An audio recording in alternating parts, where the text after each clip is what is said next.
Yep. Yep.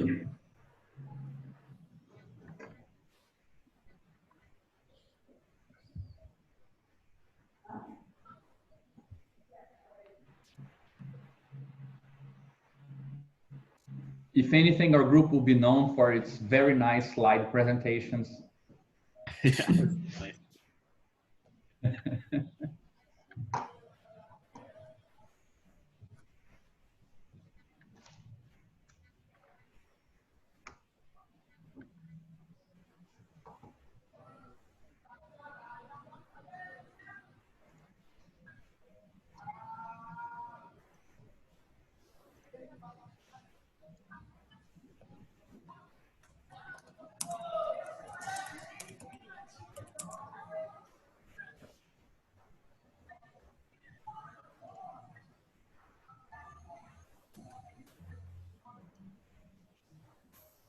I think Caron dropped.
Okay, he's back.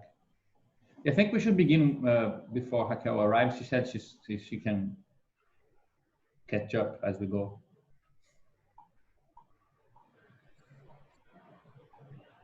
Okay.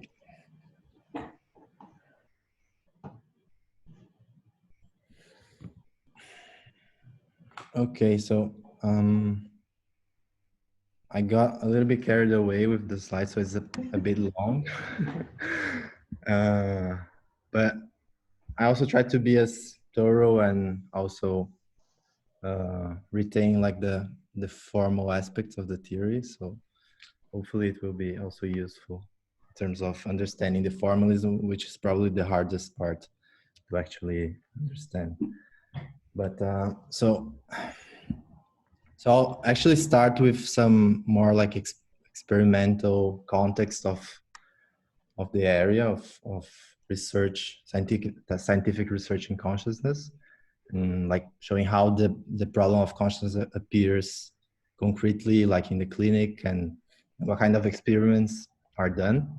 And then I'll use that to kind of like motivate how this integrated information appears in which kind of context. So, and then of course, I'll go through like the axioms and the axioms of experience and the postulates of the physical substrate, and then arrive at its main identity, which postulates an identity between a certain structure of cause-effect power and phenomenology. And then I have like some discussion points if we get there. Okay, so there's, I guess, this nice definition by yes, maybe some context before the integrated information theory. It was kind of like developed in 2004 by Giulio Tononi, and it was actually developed a little bit before with Gerald Edelman, which was like the guy who discovered the antibodies, but it comes in. It's probably one of the main candidates for a theory of consciousness today, and it's really influential, and it's also distinctive because it's different from like more cognitive theories like the global workspace and other ones. So it's quite original in many aspects. But okay, so I'll start with this definition by Tononi, which I think is really useful because it doesn't tells you what consciousness is. It just shows you where it happens and where it doesn't. So it's kind of like a negative definition. So everybody knows what consciousness is. It is that what vanishes every night when we fall into dreamless sleep and reappears when we wake up or when we dream. So this is what we mean when we talk about consciousness. It's the world of experience and that vanishes during dreamless sleep. So it's not self-consciousness is not like some more particular form of consciousness, but just subjective experience in general. And it's interesting because it's something that happens every night. So it's there's also this another quote from Giulio, which says that it's the fact that we sleep and wake up every day makes out like a routine experiment that we have with consciousness, that we can actually experience it fading and coming back. And he calls it like the greatest experiment you could ever do. And that's interesting because by this definition, like you have a certain state in which it occurs and a certain state in which it vanishes.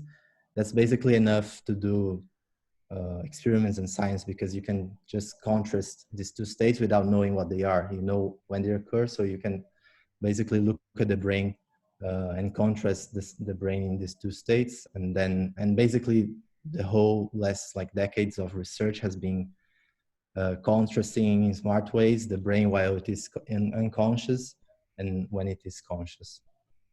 So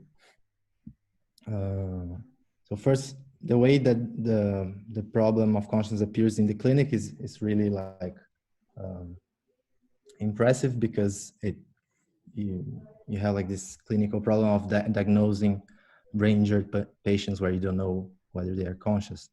But from start, consciousness is normally easily assessed in wakefulness. It's kind of like behaviorally marked by general state of arousal, like ability to communicate and to interact with the environment. Just a second. Tá. Não precisa, não. Não. Tá bom. Yeah, sorry. And so in wakefulness, we have no problem in telling if someone is conscious, right? You have lots of behavioral signs in which you can basically say, because the person can tell you, and you have all sorts of behaviors, and the fact that the person is connected with the world, both sensorially and in terms of motor output, allows you for that.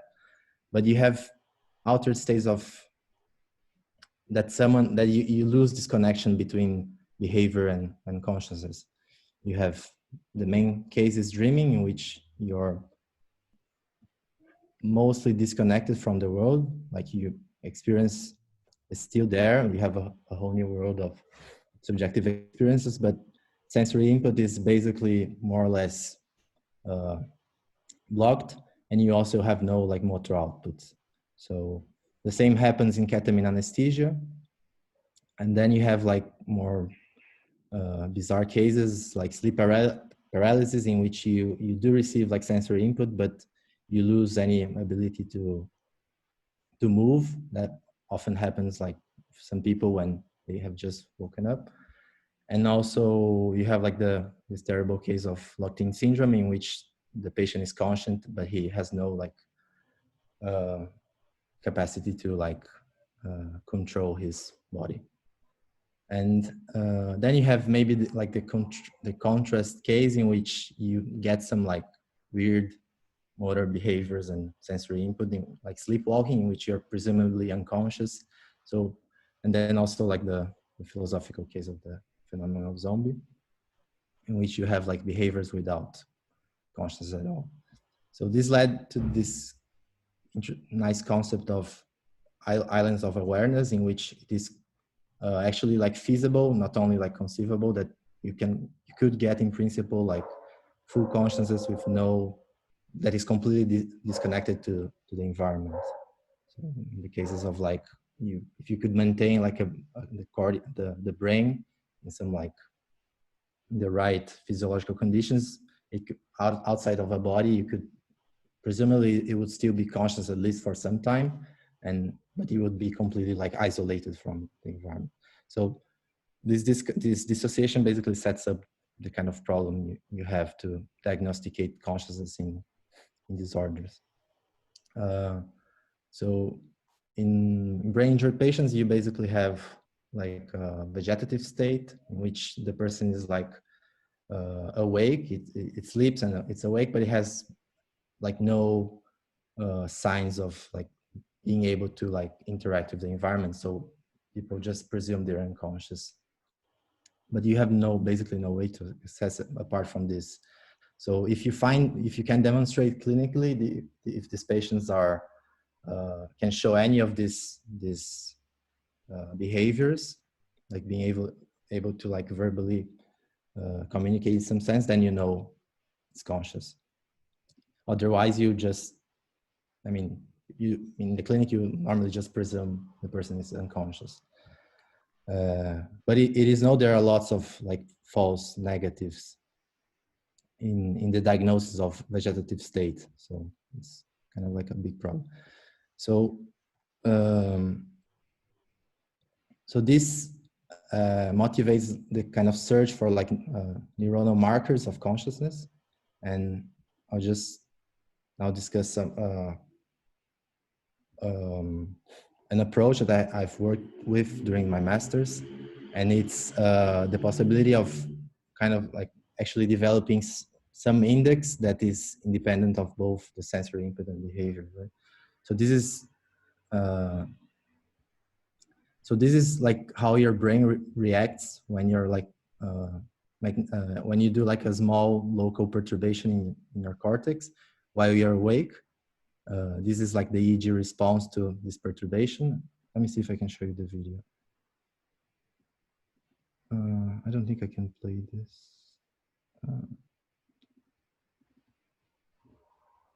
It seemed like the cursor became Sometimes you need to, yeah.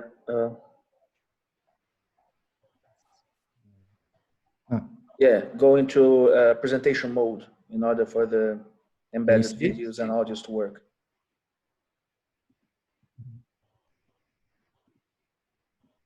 Are you seeing the video? Yeah. Yep. Yeah, so this is like your brain reacting to this perturbation while during awake. So you can see it's like a really nice and complex response that's both spatially and temporally complex. This is awake.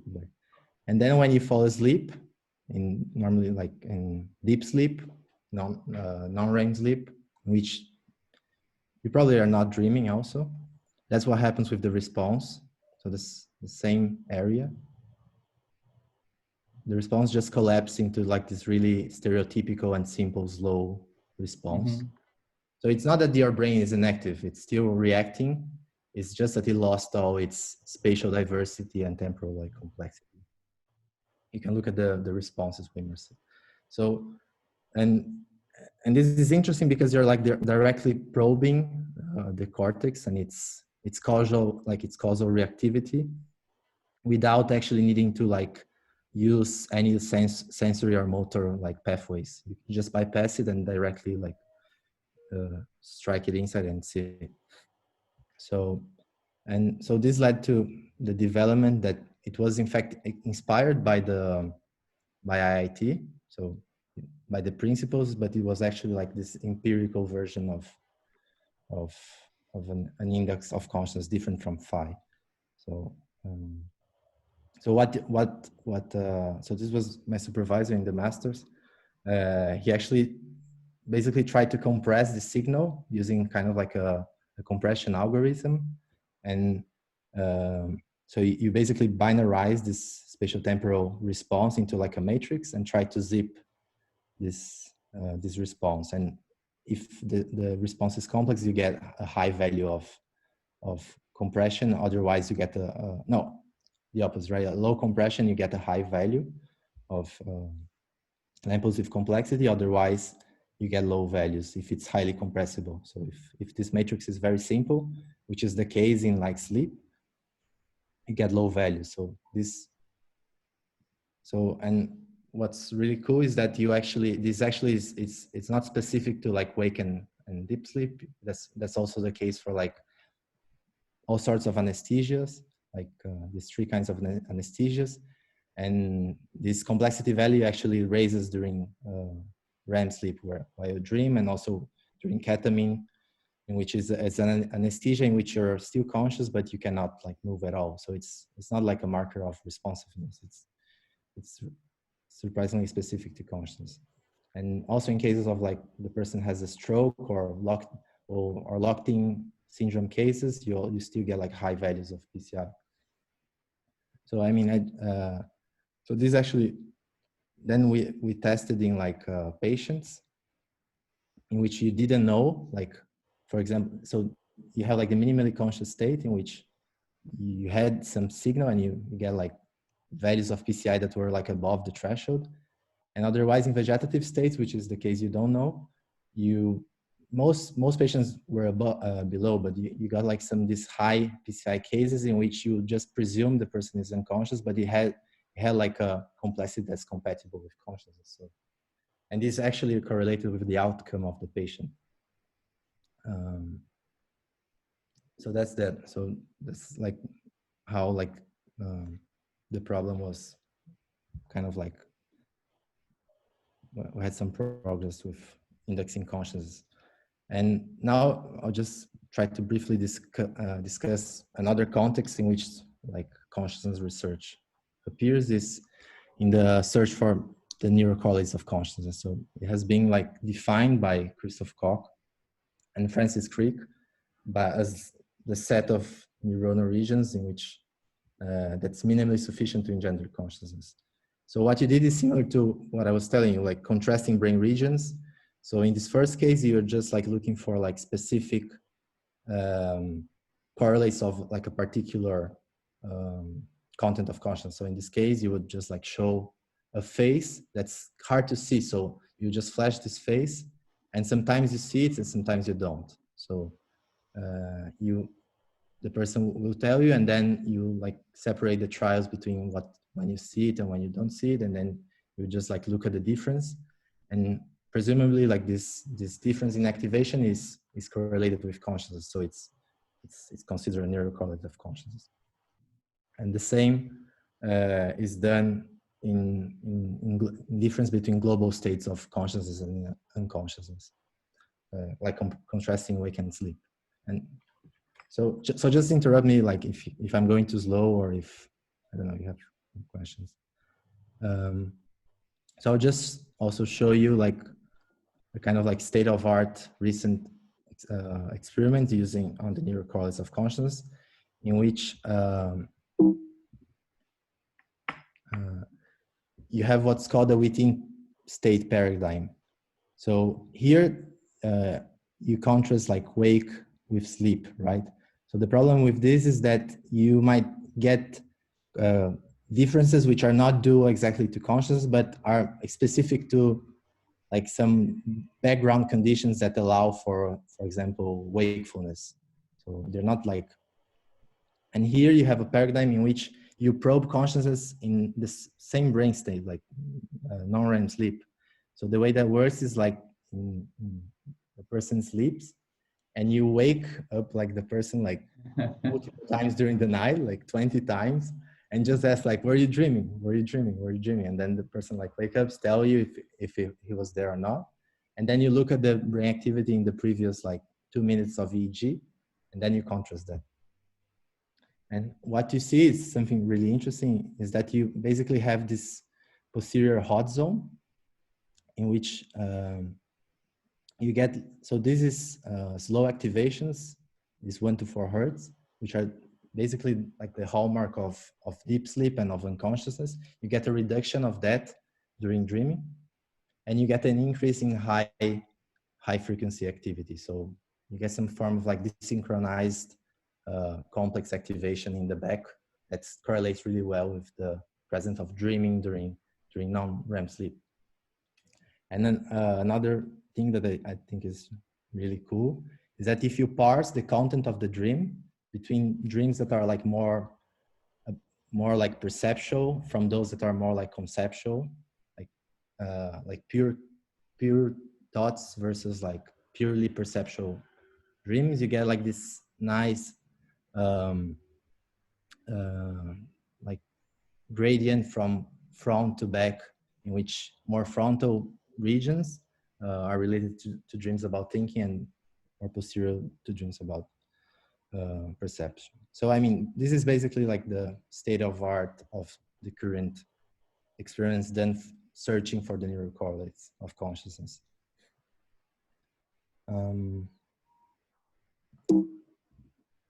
Yeah.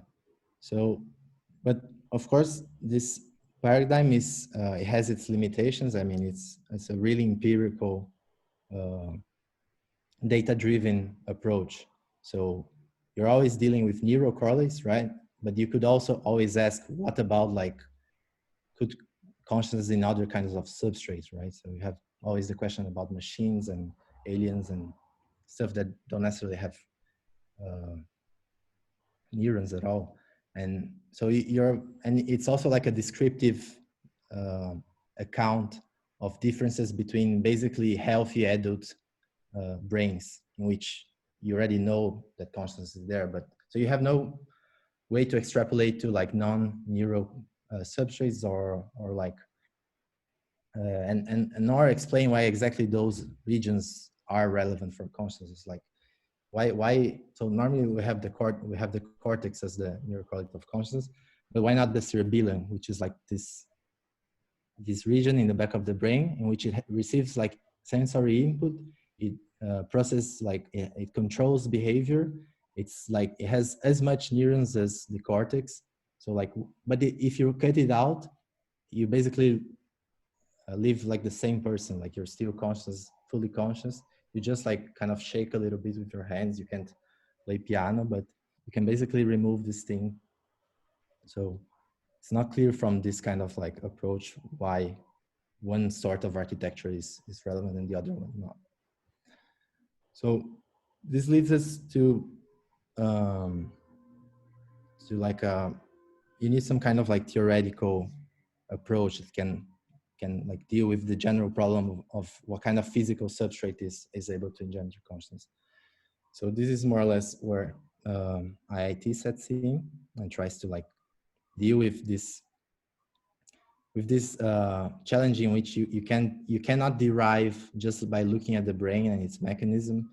You cannot like deduce looking at the brain like why and how exactly something is conscious and what kind of content then it would be implemented.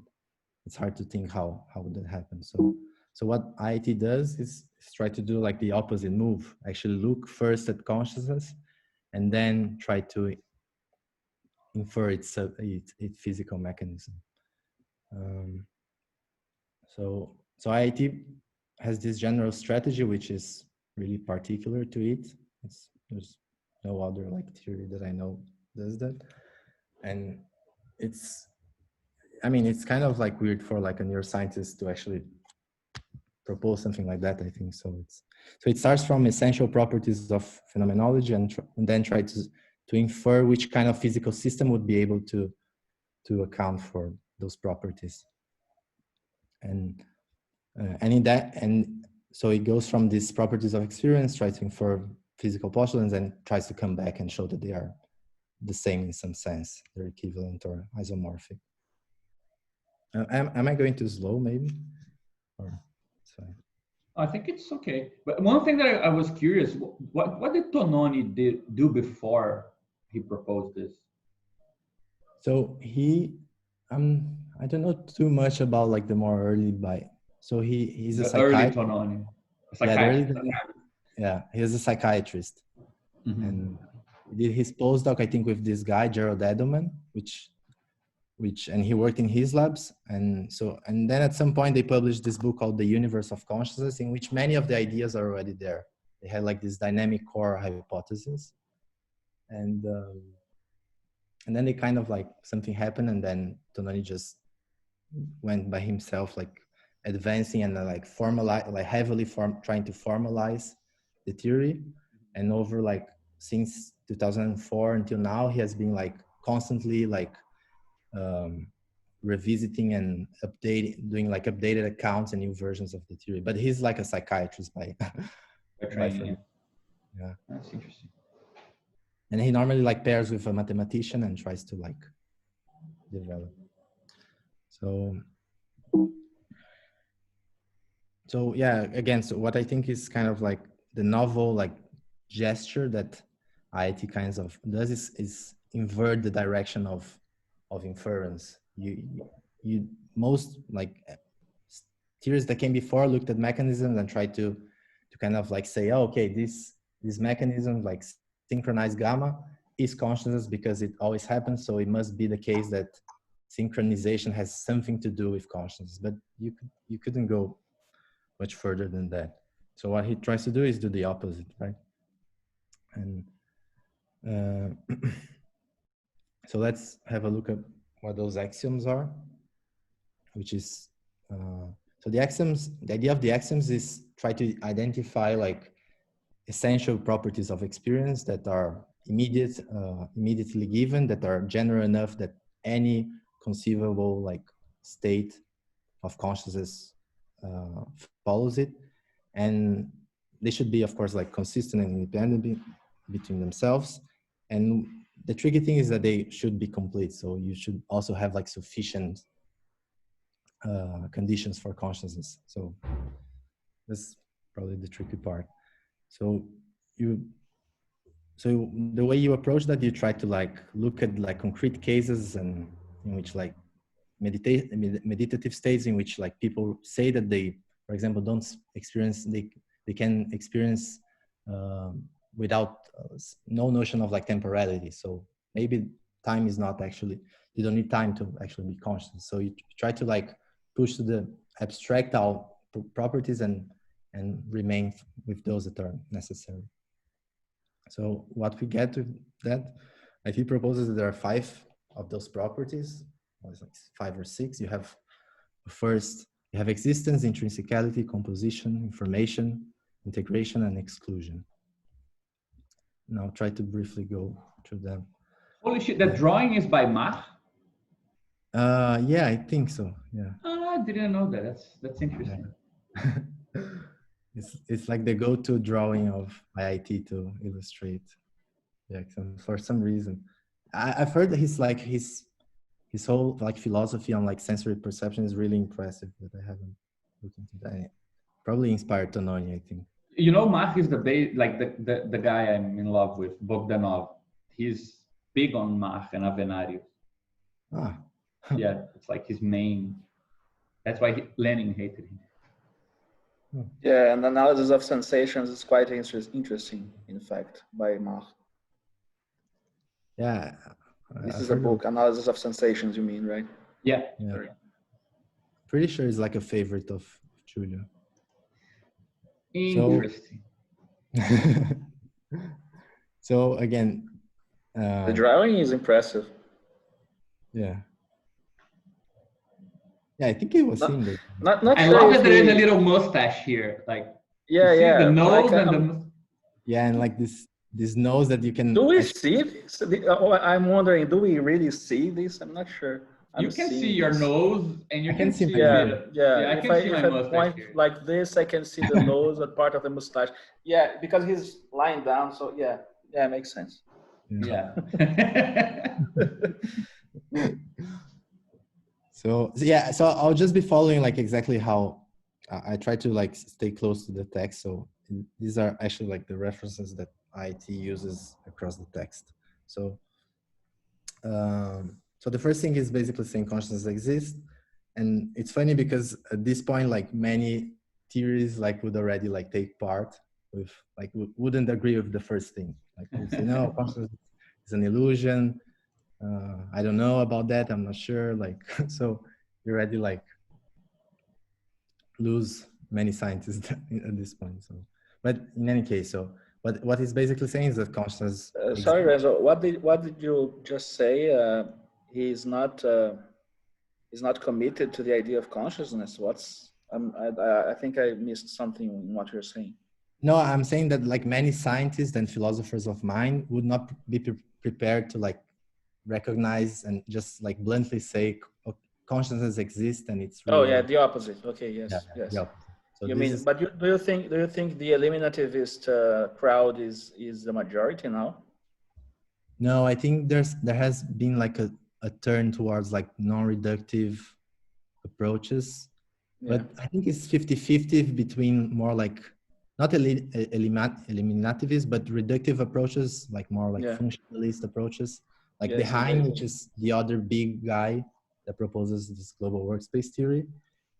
If you push him enough, he will probably saying at some point that consciousness is an illusion. Like if you actually like press him on that. Yeah, because I think I'm sorry to interrupt you because I'm interested in these issues. I mean, just somebody I have in mind, like Thomas Metzinger, he's not really an eliminativist, and yet he wouldn't say consciousness does not happen, but he would say something like consciousness is not the final explainer for things. Like it's something to be explained by other stuff, and it is something elected by the system, by the in physicalist terms, more than the foundation of. It's something what? Sorry? You said it's something? No, I said consciousness would be something elected by the physical system in a sense, right? Mm-hmm. So it's not the same as like Churchland would say, like there's no consciousness, like you can maybe redescribe everything in terms of in physical terms. Mm-hmm. But Metzinger would say something like, yes, it really happens, but the actual self is not really yourself. It's like something elected by the system, right? Yeah, I haven't read his stuff, but I'm aware that he has like this theory of that the self is an illusion. But I always thought he meant he wasn't talking about experiencing per se, but something like the subject of experiencing. Yes, you're right. Like experience is very important for Metzinger. This is what I'm aiming at, like making a difference between somebody like Metzinger and somebody like Churchland that maybe would think that experience is just a byproduct. You could navigate without it in some sense, like.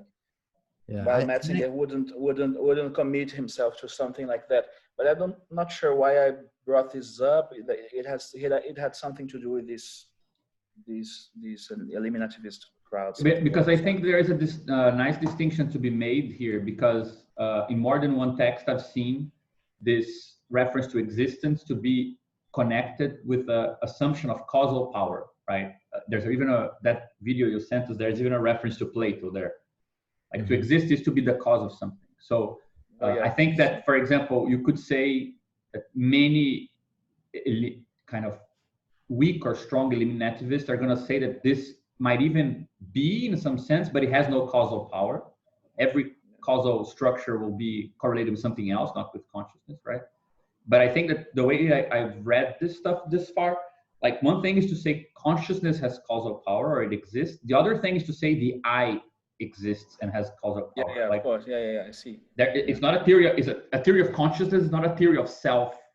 Like because there are some properties missing to arrive at something you could call a self. Yeah, right? but this actually was warranted by the paraphrase of Descartes. There, I experience. Therefore, I am. So within Descartes' framework, it is. It kind of requires a subject of experience, right? It looks like it's evoking a lot more than like, it looks like it's putting like a lots of stuff that we are actually we're normally associate with consciousness, but as you like progressively see, it's actually like a really deflated concept of like consciousness. Okay, in the end, that's interesting. consciousness will boil down to a really like simple and uh, thing with like very few assumptions. Like okay. What I find interesting is that this quote seems to aim at something but get something else right, which is Descartes is also, let's say, a very important thinker of axiomatic, you know, so in certain sense, I feel like this quote is more important for the fact that it affirms the proposition of existence rather than the fact that it affirms some implication, you know. Yeah. Like, it doesn't seem like the crucial part here is the therefore, like, but more the fact that you're affirming that this exists, you're starting from it, right? Yeah. And I mean, at this point, it's also like important, this idea of the here and the now, and of consciousness something actual. So it's not to be confused with its history or something else. So I think in the cards also you get that point in which like you're kind of like you kind of like have to keep like doubting so you can like maintain this truth you arrive. You cannot like rely on memory or on something else. So there's something of that in which like consciousness is something that's kind of like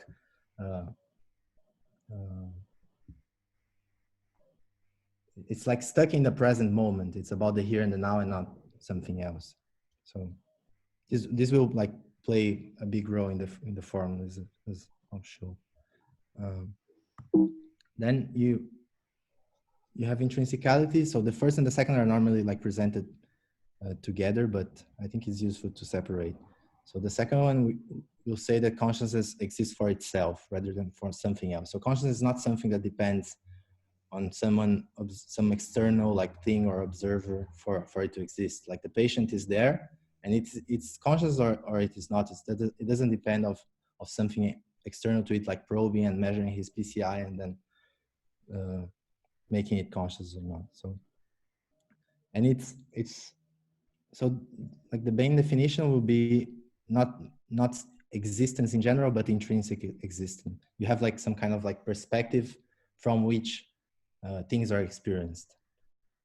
And here again, it's not a perspective that imply any kind of like I or ego or like subject that it's doing this kind of perceiving. It's just that you have this space of appearance. So you have a perspective. So in this sense, it's intrinsic because it's this appearance is self-appearance in consciousness. Like this appearance is kind of constitutive rather than relational, right? Like the appearances themselves make a concretion in a sense, like they are the experience more than relative to a subject or something. You're aiming at something like that or not? Or am I understanding wrong? Yeah, I think it's fully like immanent. It's not like some subject that is constituting an object. It's fully like all its determinations are internal to itself in a sense. So there's also kind of like a high degree of like transparency to it, like everything that it's there and determines it, it's kind of also immanent to it. So then you have composition, which basically says that it has some structure, like every experience is experienced not only from a point of view, but it's also has parts and so you experience like the left side of the space and the right side of the space. You have like objects and you have things, and even in like really simple experiences, you like of a dark room, you still have like locations in space, and so you have some form of like minimal structure that kind of organizes this space.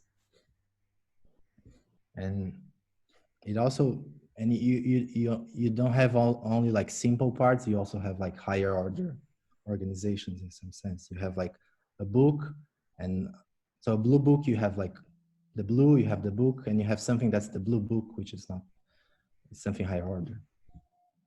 So next you have information. So it's, oh, this is wrong. Yeah, it should say that consciousness is unified. So I know, oh, it's information, No, sorry. it's Okay, correct, yeah. yes, yeah, that's right. So, so consciousness is informative. So this used to mean something a little bit different from what is written right now.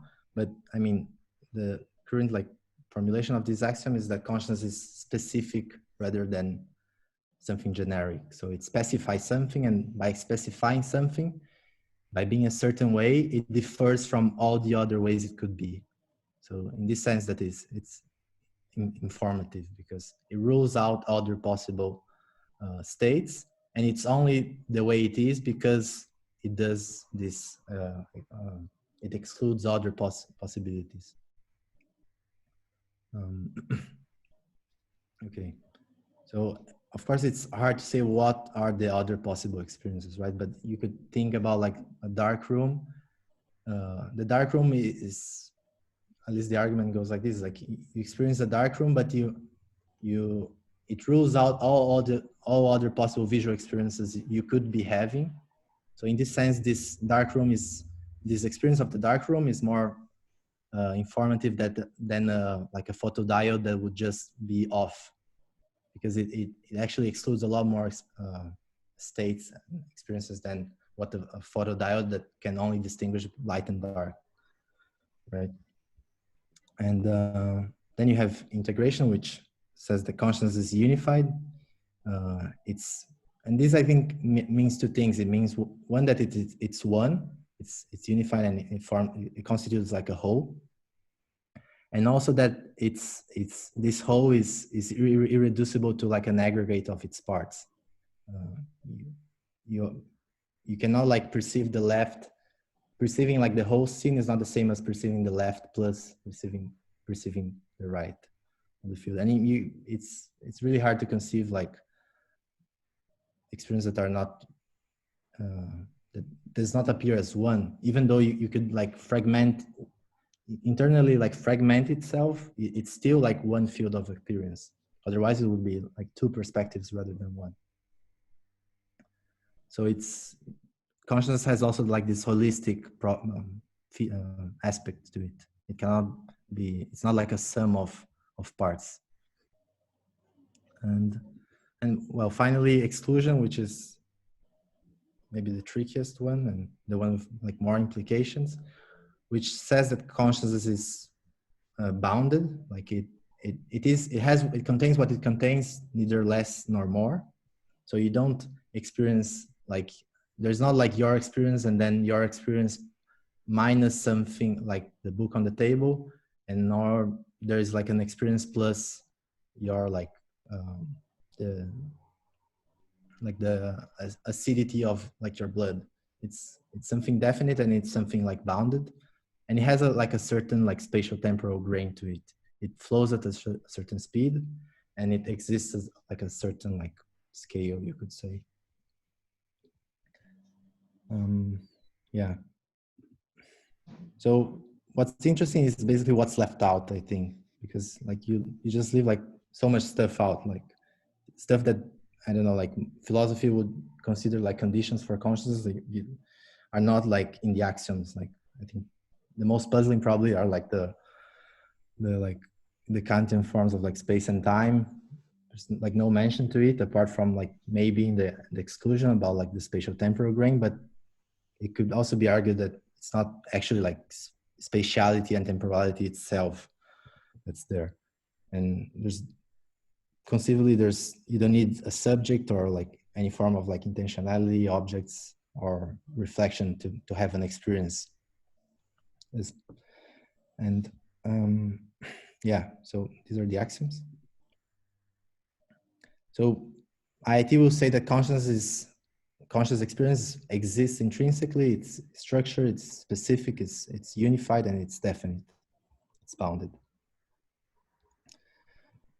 And so after this, what it tries to do, and this is the critical move, I think, more than the introspect, like the derivation of the axioms.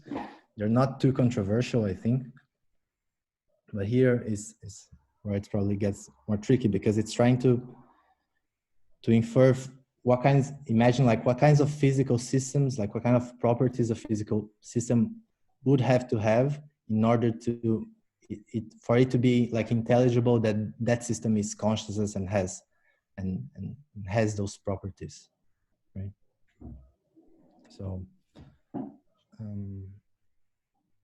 and I mean, I think it's also like the discussion of how much like the phenomenological, like how is this translation possible, like, because you're talking about two domains. One is experience and the other one is like physical substrate, right? So there's some possibility of translation between those terms, like information meaning the same thing, like preserving like the same thing it designates in like phenomenology, and applying it to like a physical substrate. But yeah. But just to question this, it is possible to have consciousness that isn't tied to physical, I mean, I just mean that the consciousness here is it's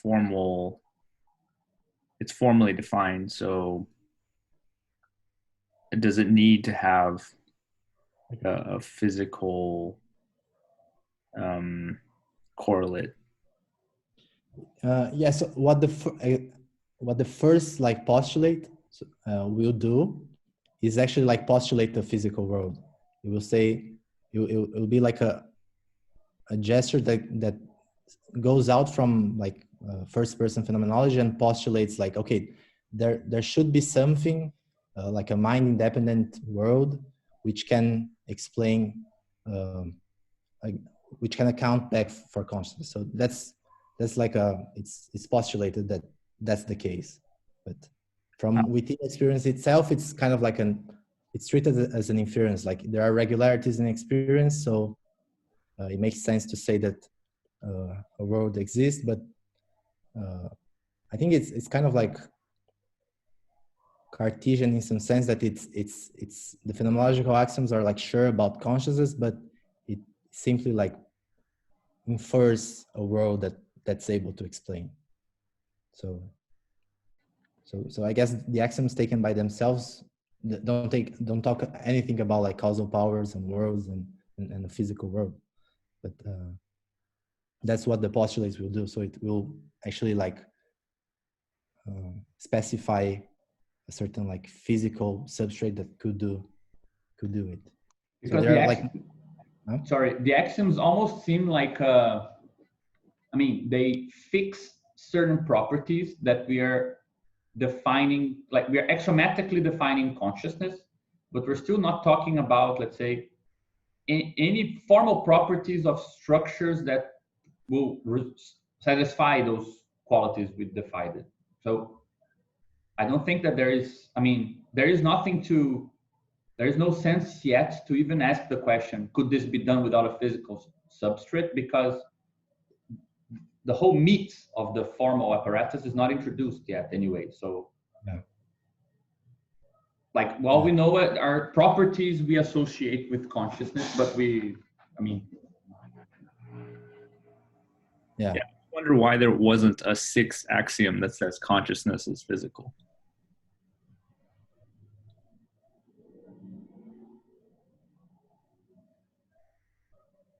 Yeah, maybe it's actually, yeah, in a sense it's not an axiom, it's kind of like this bridging move, the kinds of so there is like, I think it's called like the zeroth postulate, it's not written in the papers, but we talk about it. It's like the zeroth postulate just postulates the world and says that it can account.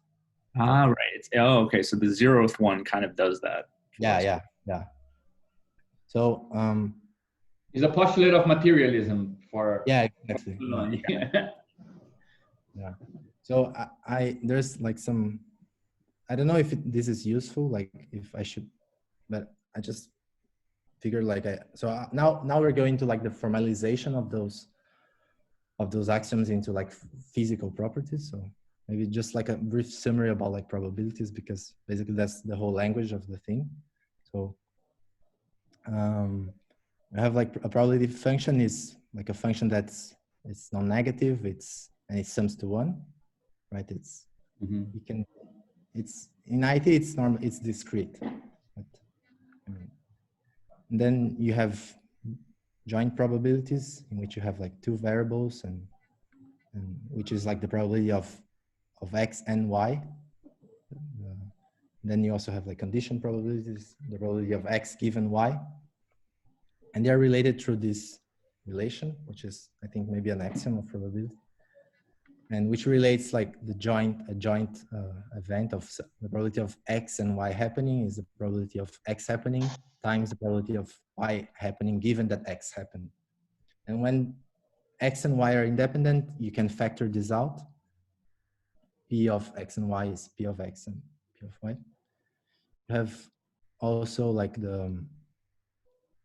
something that's relevant is marginalization, in which a joint probability gives you like the full information about how X and Y are related. You get like information about the distribution of X, the distribution of Y, and the dependencies between X and Y.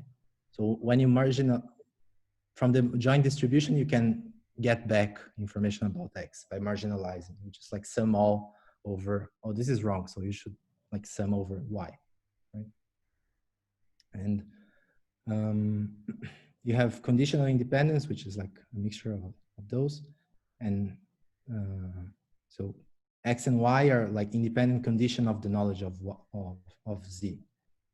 This is like a relevant property for like causality, because if you consider that X and Y are like present states and Z is like a past state, you are basically saying that X and Y have like no instantaneous like relation causality between them. If X and Y live in the same time instant and Y is the past, then you can just look at the past. And so this is, I think, called like causal Markov property. And then you have like the definition of the expectation function, which is you have a certain, I cannot see my own. Yeah. And from the expectation function, you get the known like mean and variance of the distribution. So yeah, I mean, I guess it's defined on like a probability space. So it has like some formal like constraints on that, but it's not too important. So, I mean, X can assume is a random variable that can assume like some states. In this case, it will be just like a binary variable of 0 and 1, but that you can conjoin with like other variables that are other nodes in the network. Okay, so this is more useful. So the entropy is this function that looks actually like some sort of expectation over a distribution. So the entropy of the distribution is given by this formula, and you could look at this term as an information content. It gives you like the surprise of observing a certain outcome. So you can imagine like you have like this distribution here below. If you got like something that's really unlikely, you'd be really surprised that you got it. So it has a high information content, because so the denominator will be high, so this value will be higher. Whether if you get something that's really likely, like really common, you're not surprised, so it has like low information content. The thing is that distributions that are like peaked and instead of being like spread out, you might get surprised. You might get like information like sometimes, but that's rare. So on average, you get like lower information than if it's a uniform distribution. And so the uniform distribution is also like interpreted to have like the most amount of uncertainty to it, because basically any state could happen.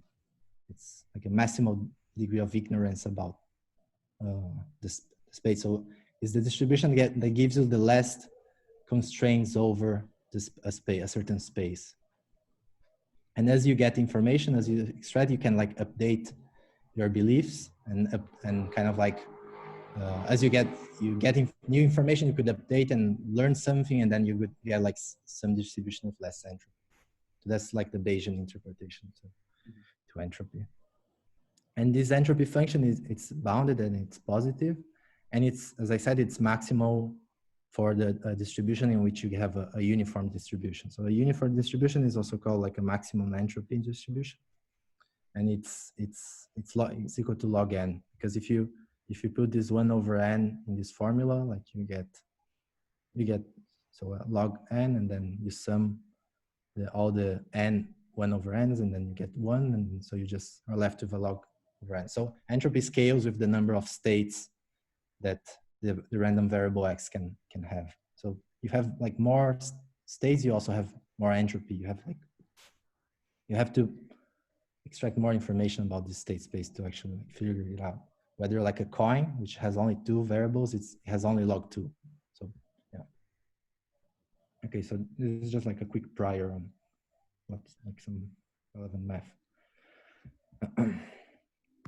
Okay.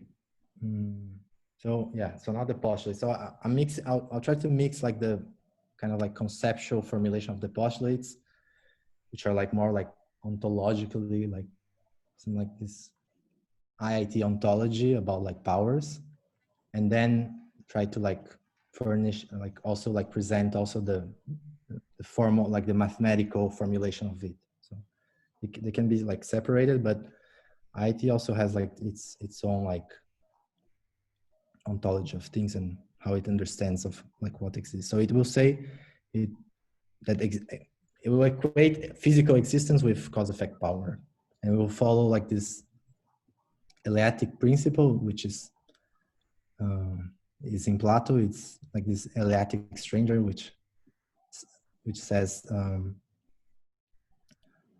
I'm proposing as a mark to distinguish real things that they are nothing but power. So there's no sense to say that something exists if it cannot affect and be affected. So existence will be like equated with cause-effect power, because if something doesn't produce effects and it doesn't has any cause, there's no sense in postulating its existence in physical terms. So for now we have some kind of mechanism, and this mechanism is able to have effects and be affected by something. So that's what like existence is saying. Also,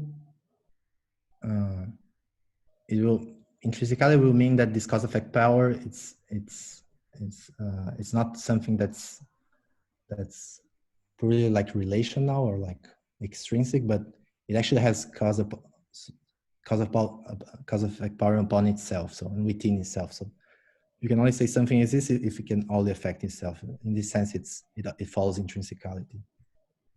So in this case, this mechanism is also determined by its own state, for example. So it will define like physical existence in terms of basically a system is a set of mechanisms in a state. So it's a certain like substrate which has a certain mechanism, which based on the state it is in is able to like produce effects and be constrained by other stuff. So just like some context on how this already differs with like other approaches to consciousness. So the like more common and traditional like approaches to explain consciousness historically is you either would say that, okay, you have a network that's responsible for consciousness. So you have like some part of the brain that is responsible for like colors. It's because it's always that I show you a color it fires. So it's in some sense it maps something that is in the world that has colors, and it represents in some sense. So, and functionalists would do like something similar, which it will focus maybe representation is more about like the inputs. It's the correlation between like a certain internal state and an input. And functionalists will also like say that a certain experience plays it is what it is because it plays a certain role in the system. It maps a certain input to a certain output. So it could map a certain like sensory input to a certain like certain behavior or certain like cognitive function that it is doing. So consciousness is doing some stuff, right? And this is a bit different from, it's a lot different from what IIT is saying. IIT is saying that something is what it is, not by its inputs or outputs, but what kind of cause of effect powers it has within a certain like space in an intrinsic manner. So I'll explain what does this mean concretely. And it also differs like from like embodied approaches, which will say like the consciousness is something like related to a certain like loop, like a continuous loop between perception and action or something like that, right? That maintains a certain like circuit with the environment and stuff. So, so maybe at this point is different. It's important to distinguish like mind from consciousness, right? So I think embodied approaches work well for like explaining like cognitive functions and what one would call like mind or like unconscious processes that determines the system, but it's hard to explain how it could explain like appearance per se. So the case of dreaming, I think it's the most, makes the best case for this, like because during dreaming you're disconnected and you can still experience everything that you can experience in wakeful life, except, I mean, normally like dreams you don't have like the sense of agency, but you have also like how do you say, like you have also dreams that you have the sense of agency. So it's, I mean, it's really similar, and you get everything, but you're still you're disconnected, and so you have to, it's hard to imagine how you have an account of that if by appealing to something that's external to it. So you could say, okay, the external world, you needed you have to learn those representations in some sense. So through like learning and history and evolution, you learn those representations. But the problem of consciousness is about explaining its mechanism that gives it that actually like implemented here and now, right? So the exact moment that you're having the experience that you're dreaming, there must be something in the brain that it's actually like specifying consciousness, right? And then you have like objections to like functionalism, which you could imagine like all sorts of like crazy implementations of these functions that like the dwarf. Or Lula. This guy's dreaming of Lula, clearly. Yeah, or Lula. And I mean, so there are two problems. I mean, if you have like the Searle's like Chinese room in which you have like this guy inside that's doing like all the work, but it's hard to imagine like, so it structures the causal structure, the way that something is implemented seems to be relevant, right? And the other thing is that this function that maps input to output seems like too poor to actually like account for the complexity and the richness of experience. So IIT would try to account for all of that within, like, from the intrinsic perspective of the system. Okay. So now, so yeah, I mentioned like how, like something like a physical thing for IIT is a mechanism in a state. So the fact that it's in a state is relevant because consciousness is about an actual experience that's happening here and now in the present moment, right? So it's not it's not like a capacity. You could, so consciousness will be some kind of function that's dependent on the current state of the system.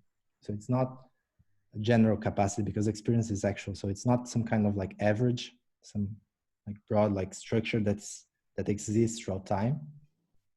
It's actually like continuously instantiated at every given moment. And it's not also like any sort of like dynamical trajectory or history of the system. There's only like the current state and the current experience, and it will be related to the way it constrains to the past and the future, but it's different from saying that it's the set of like past events or some kind of like trajectory that involves many time points.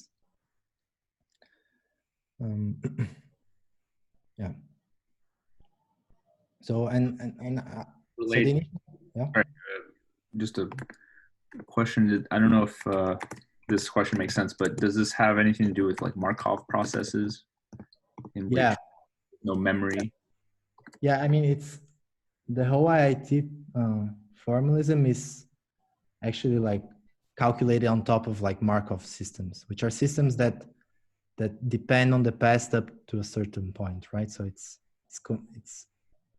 like the Markov process. You need just like one time step back in time, but not like infinite amounts of time steps, right? It has like really reduced memory. So yeah, the systems that IIT calculates are like Markov systems, which are just like dependent on the previous state. So yeah, I'll show you what that is. Yeah, everything is Markov systems. It's Markovian. Okay. Yeah, it doesn't depend on the full history of the system, just on a finite number of states. So now, how do you assess like the causal powers of a system? It's not enough to just observe it, because so for example, you have like a light switch, and you like click the switch and then it lights, and then that's like a switch. And you have some sort of gate, and you're able to observe like the light going up and down, and then you ask like, what's this gate? And just from observing this, you could say, okay, it's just like transmitting like the signal from the switch. But if you just observe that, you wouldn't be able to distinguish this gate, and if you wouldn't know if it's an AND gate or an OR gate. So you could have two cases. You could have, maybe it's an AND gate and it only transmits the impulse if this inner switch is on, or it's an OR gate and it doesn't care about like the other state of the inner switch. So the only way to actually know what this gate is you actually like put if you like perturb it in all states and see what it does. Maybe, so reality doesn't necessarily shows you all states that the system occurs. Like you have dynamical systems that could like be like have fixed points and it wouldn't do anything, but you would actually have to perturb it in all its possible states to know what it's able to do. So it's causal constraints. So this is why this distinction between observing and perturbing is really relevant for IIT. And the way this is done for every given system, you would have to like perturb it in all possible states and see for every state where this goes. So what you get is a transition probability matrix, which is basically a distribution given a certain like present state, where does it goes?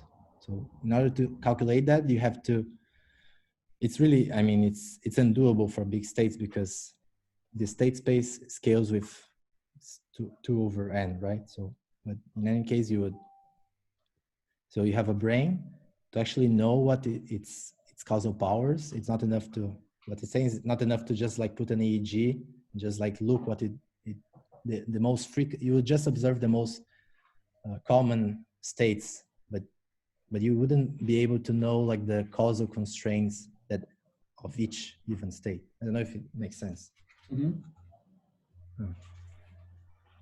So here, 1 means it can transition with probability of 1 to the other state, right? Yeah. So this is a deterministic system. It's logic gates. So, but you could also have like a probabilistic transition probability matrix. The important thing is that it's given a certain state it is in, it determines like the future states, right? And that's everything you need to calculate everything that integrated theory. So, but it's really expensive to obtain this. Like you wouldn't be able to get this from a real brain because like there are too many neurons and there are too many states. But that's what you need to get the cause effect power. So yeah, so in theory, like everything all like the constraints are inside this TPM. Now, the postulate of composition will say that you have so within a system. So the first thing we did is like we traced out like a border.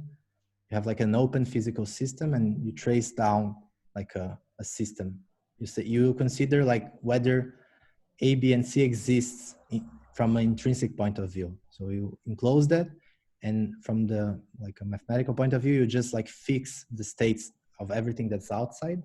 You just like fix that at background conditions, and you just look at this TPM that's like restricted to the set you enclosed. So there's no like anything, there's nothing outside. It's just like fixed. I mean, you can only see what's outside by the facts it has insides, but it's all encoded in this TPM. So you would then ask like what kinds of like mechanism it has. It could have like A, B, and C could be like intrinsic mechanisms, so like parts within the system that are something, but you could also have like higher order parts. So A and B could exist on top of A and B separately, right?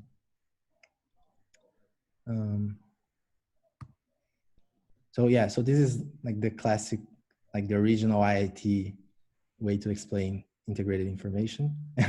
it would like talk a lot about like photodiodes, like the whole beginning of IIT is about photodiodes. So you would like ask, okay, what's the difference between someone that like looks at the light and from a photodiode? Like both are able to tell the difference between some like a dark and a bright room.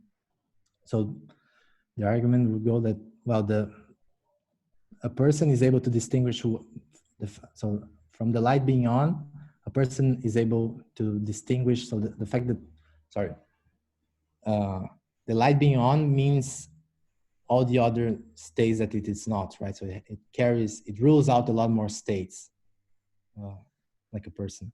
Whether a photodiode is able to distinguish only two states, on or off. It has like, carries less information. So this is like the old way to do, but I think it's intuitive. But then you could ask like, okay, but the camera can do the same thing. It can distinguish like many states. But you don't get like, but the camera, the problem is that from a camera wouldn't be able to, it carries information, but it wouldn't be able to experience its distinctions, because you could separate, you consider like an aggregate of photodiodes, right? And you wouldn't lose anything by this description. So you need some kind of integration. So just trying to give some intuition about this translation of postulates. So, I mean, so what we're trying to do is trying to like imagine physical systems and say, okay, this system, it couldn't be conscious, because even if it processes some kind of information, it's not conceivable that it could experience like an unified, it could not experience this information in a unified manner because there are no interactions. And the same thing from this fully integrated but fully homogeneous system. Like it's fully integrated, but everything, like each part does the same as every other part. So it's not actually like distinguishing anything apart from what a single mechanism does. So you probably have to lie somewhere in between. Okay, so this is like the intuition behind it. So I think, so I decided to like add this formulation, which is not like the official like IIT, but I think is really useful for like general things. And this is like a formula, like a formulation and like an alternative version to IIT that, I mean, it's still integrated information, but it's based on information geometry. And it's a measure of integrated information which is not state dependent. So it violates like the actuality of consciousness, but I think it's really nice and it's really intuitive too. So so first thing, you have like Kullback-Leibler divergence. So it's a measure of distance between probabilities. So if you look, it's similar to like an entropy. It's actually like it's measuring, like, given two distributions, you're trying to measure how well this Q distribution is able to approximate the P distribution. So say P is like the full model of a system. It's like it fully describes a system with all its causal influences. So it's this distribution, which is very similar to a TPM, right? And then the question is like, okay, can I approximate the system making less assumptions, like with a system that is more poor, like it has less flexibility to it. So you could picture this. So you have like this certain P distribution that describes the full system, but you would like to consider like a certain manifold in this probability space, which is more restricted. And you would like to see like what kind of distribution, Q distribution, can best approximate P. So what you would do, you would use like this Kullback Leiber diversion, which measures how well Q can approximate P. So how well Q can model P, and minimize this difference. So you would search this space, trying to minimize across this family of Q distribution, which are like restricted, and see if it can approximate. If you can approximate Q with P, so if you look at the formula, if Q is exactly P, this difference vanishes and you get 0, right? Mm-hmm. If Q was P, it's this divergence is 0. And you could get like you can always be arbitrarily bad at something, so you could just be like really bad. But this, yeah, so this is important. So you need some kind of like distance measure to do the following things. So the way these guys approach the problem is like you have like a full model which models like the evolution of the system. So this is the TPM, right? It encodes the full TPM. You have like a certain state and you have a certain probability that describes the evolution of the system to the next state. So it has all the information the TPM has. And then you would ask, okay, can I remove certain influences and still like retain like the distribution? So this is nice because it situates integrated information within like a wide range of measures in information theory. So for example, mutual information, it's given if you remove all sorts of like influences and you're just like asking whether there's information that flows from time t to time t plus 1. Okay. And the way to look at integrated information is that you allow every unit. So I mean, is it clear, this like diagram? So you have like a unit in X, like a given unit in a certain time. And then, yeah. So one way to see it, integrated information, is that you allow for influences within the unit. So the unit is able to influence itself, to constrain itself, but any like lateral constraints you remove. And then you see if this kind of distribution is able to approximate your original one. And right. So the full model is the in this divergence. It's the kind of the ideal or the thing you're trying to get close to when you explore this space, but you actually don't know it. You don't actually. Yeah, you don't know it. So maybe it's a really like stupid system in which X1 doesn't talk with X2. So this model allows for like all the causal constraints, but when you go there and measure with this like poor model with no like cross influences, you see that you can actually model it perfectly. So you discover your system is actually not integrated. Yeah, it reminds me a lot of like a stochastic gradient descent and like these methods of learning, where the distance, in this case, the divergence distance is like your loss function, like how far away are you from some task. Mm-hmm. And then a learning task would be to keep trying different transition probabilities until you minimize that distance. Yeah. You could picture like the algorithm to actually like try to calculate this could use like some kind of descent that walks in this manifold and try to minimize this difference, right? Yeah. So integrated information is when you try to like lose the constraints across units and try to measure how much you lost. So you try to minimize like this difference between a full model and a disconnected model, which is cross influence arcade. So yeah.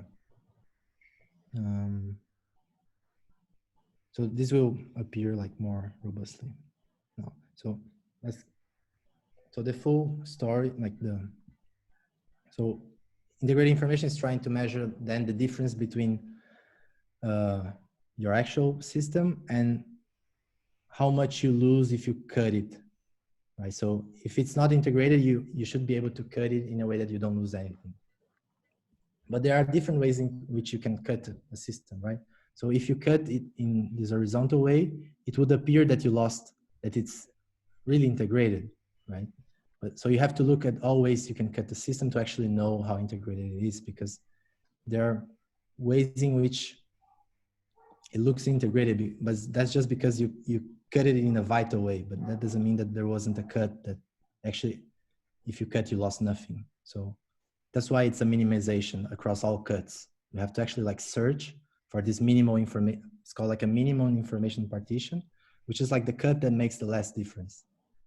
So if there's a cut that makes no difference, then there's a cut that can separate the system and you don't lose anything, then the system is not integrated.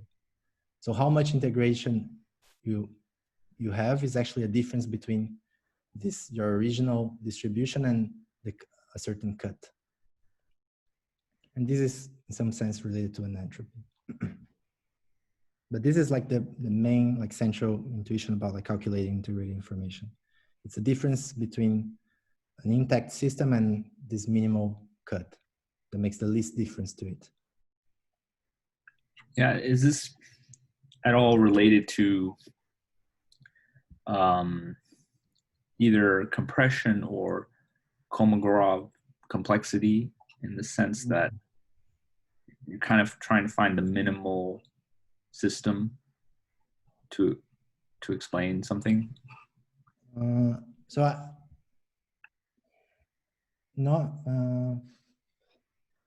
it is true that in terms of, at least if you think about like,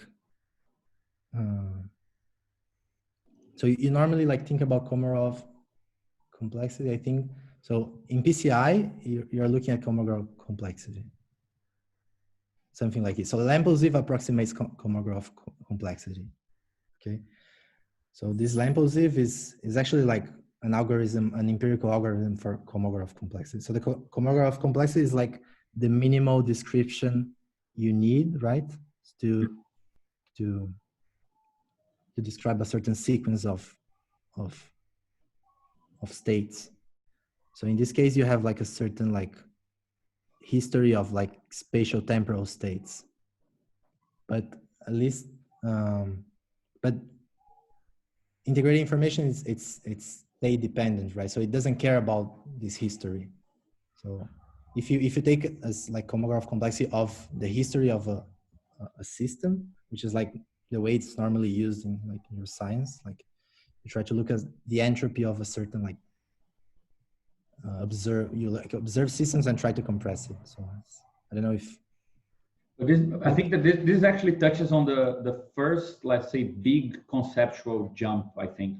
I mean, the axiomatic approach is it seems like a new strategy, but the fact that in IIT you're interested, I mean, you're associating consciousness to the causal power of the mechanism and not to directly only its complexity, right? I mean, you're interested in, let's say, intrinsic constraints. So you don't want to measure simply complexity and through compression, because you want to measure complexity and connectiveness, right? So it's not simply interesting to know if something is highly complex in the sense of it has a lot of crazy parts or whatever. You also want those parts to be connected. I think Kolmogorov, I mean, that's even the Apolito's text, that's the main point, right? It's, you want some way to measure complexity where total randomness is not really the maximal level of complexity. You want Yeah. to sort of, it's a different, slightly different concept of what counts as complexity. I mean, the idea that you are interested in the partitions and that it be connected, I don't think it follows directly from, I mean, that's not necessarily measured by Kolmogorov complexity, right? So yeah, maybe, so PCI is I think a good way to give intuition to this. So you would like to distinguish like a random system, which I mean, in terms of complexity is the highest possible if you have just like pure randomness, from a system that has structure, like causal powers, right? Which distinguishes itself from a maximum entropy distribution. Mm-hmm. So that's the problem. Like you want to distinguish like the good complexity from the bad, the complexity with structure from the complexity that's just like an effect of noise. Mm-hmm. So one way to do this is perturbing. So you actually like knock the system, like put it in a state and see what it does. So a random, like a random system would always act in a random way. So Yes, I see. Unpredictable. So actually the strategy of this PCI, you perturb it like 200 times and then take an average. Mm-hmm. So if every time it did something different, the average would be zero. But it's a perturbation that accounts for the fact that we're taking a look at good complexity and not bad complexity, right? So it's maybe two things. You're like perturbing many times to know that it's reliably going in a deterministic way, right? Mm-hmm. So here you can oppose determinism. Determinism gives you structure. It means that the system is not random. So one way to measure determinism is like you knock on something, you perturb something many times, and if it does the same thing over and over, it's not random. Mm-hmm. Otherwise, if a system was a coin and you always like perturb and it would give you like a random thing, it wouldn't be deterministic. So it's two things, right? You perturb and do it many times so that you can extract the distribution. If this distribution is random, then you know it is because it will average out as something non-deterministic. And then, so PCI, in both cases, so that's the difference. In neuroscience, you actually like calculate Kolmogorov complexity, which is like lamp-positive of like resting state EEG. You just observe the brain and just like try to compress it. But you don't know if it's noise or if it's the deterministic interaction of the brain. Maybe it's just like, it's non-relevant. So it's, and at this point, you wouldn't be able to distinguish the structure complexity from the unstructured one. And as a matter of fact, like if you just like simply compute Kolmogorov complexity of like resting state, like continuous EEG without perturbing, it performs way worse than like perturbing and compressing. So it depends like how you, like on what you calculate complexity, because you must be sure you're not looking at randomness, right? But all this is still different from integrated information, because integrated information doesn't care about like, I mean, it's not different, like it's tied in some way, but it's really tricky. So you certainly need causal powers in order to produce spatial temporal complexity, but spatial temporal complexity is not like a necessary it's tricky. Like you would have to formally tie like the dynamics of a system to its TPM. Yeah, because I mean, very naively, the way that from what you explained this far, the way that I would summarize it is that it seems like integrated information, it measures the capacity of a system to perturbate itself. Because if you're measuring, let's say, the distance between a certain state and let's say how it can be constrained by what happened before and what happens afterwards, it's not really dependent on experimental perturbation and let's say certain experimental guarantees that you're not really acquiring random data to be measuring structure. So one thing is how you calculate the causal constraints, but the system itself doesn't need to to experiment with itself. Like you just assume that like for example, a logic gate, it doesn't need to perturb itself to know that it's a logic gate. It is what it is. So the way it's interpreted, the fact that there's no need to the system actually explore its states to actually know. It's just an AND gate. Just if it receives so one way to put it is. But don't you know I mean, you formally know the amount of states that this logic gate, this logical small mechanism can have. Yeah. Right, as you said, the TPM requires either observing all states, which is not realistic, okay, but perturbing all but power set of its state. From the external perspective, from the intrinsic perspective, the system literally is the TPM. Yes. Yeah. So it doesn't need to. So someone from the outside, if you would like to have know what a system does, it would have to perturb. But the system itself, sure. literally is the TPM and nothing else.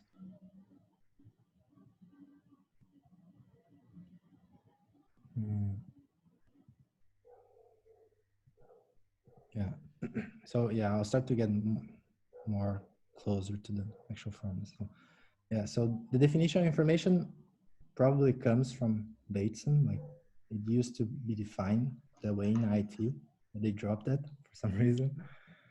So information is the difference which makes a difference. So in the case you have a certain state, like a firing of a neuron, that makes a certain difference like it produces effects. So there's a certain difference within a neuron. It could be anything else, but it is a case that an actual potential is able to influence the state of other neurons. So there's a certain difference which produces certain effects.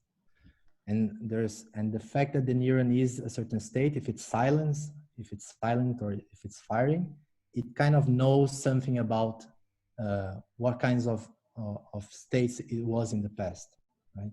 So say if it fires whenever a connected, so I'll show you more carefully. So take this case. The most important concept is probably, so now before I didn't mention any state. So these are all like averages. So this formalism doesn't care about the state the system it is in it. This is measuring like a general capacity for integrating information. I don't know if it's clear from the formalism, but now we're looking at actual like state dependent measures. So you want to check a certain system. It is, so take this system, this really stupid system, which is just like copy gates. You just copy what the other one is. Okay. So it's already interesting, like this stupid system. So this system, the dynamics of it would be super simple, right? It would switch states between itself. It would just like be on, off, because X1 copies X2 and X2 copies X1. If you would initialize the system both on, they would just stay on, right? And so what is like a cause repertoire? A cause repertoire is even a certain, like a mechanism is in a certain state, how it constrains it past states. So take, for example, this X1, this unit, the fact that it is on, it knows the other unit was on in the past, but it doesn't know, for example, what its past state was, its own past state, because it just copied his friend, right? So the cause repertoire in this case, if you can look here, it's how it's constraining like over its own self and the other unit. He know, like the system knows by being what it is, that it was either like his friend X2 was necessarily on. He knows that for sure because he's a copy gate, but he doesn't know if he was on and off, because there's no way to know that just from the state he is in. So, but this is some information, right? So this is better than just not knowing at all. So which would be like a maximal entropy distribution. So a way to measure how much information like a certain state gives you, like how much causal constraint a certain state gives to you for being having a certain mechanism, is given by this distance between a fully unconstrained and a constrained version. So had he not known the state he was in, he could have come from any state. So his past would be completely like indeterminate. But the fact that he is in a state constrain the space of past states into like a more like definite distribution. And the way you measure this cause information is different, like a distance. It could be like the Kullback-Leibler distance. So you're measuring like the constrained repertoire towards the non-constrained. So how do you know that you're determined by your past? If the state you're currently in tells you something about your past states, above and beyond like what randomness could tell you, then you have information. You have like some sort of like causality, right? So this is like the main, like most important concept probably, to calculate everything else, and like Howell's things, it all derives from this cause information. So does this connect the dynamical viewpoint to the integrated or intrinsic viewpoint? Yeah, I think it's tricky because so again, you could maybe, so imagine these two copy units were on. Mm-hmm. In terms of dynamics, you would observe it forever on, right? Right, yeah. It would be completely, so take both of them are off. They are completely inactive system, but it has cause information, because were it on, it will have a certain dynamic. So you see how you can dissociate dynamics and cause information.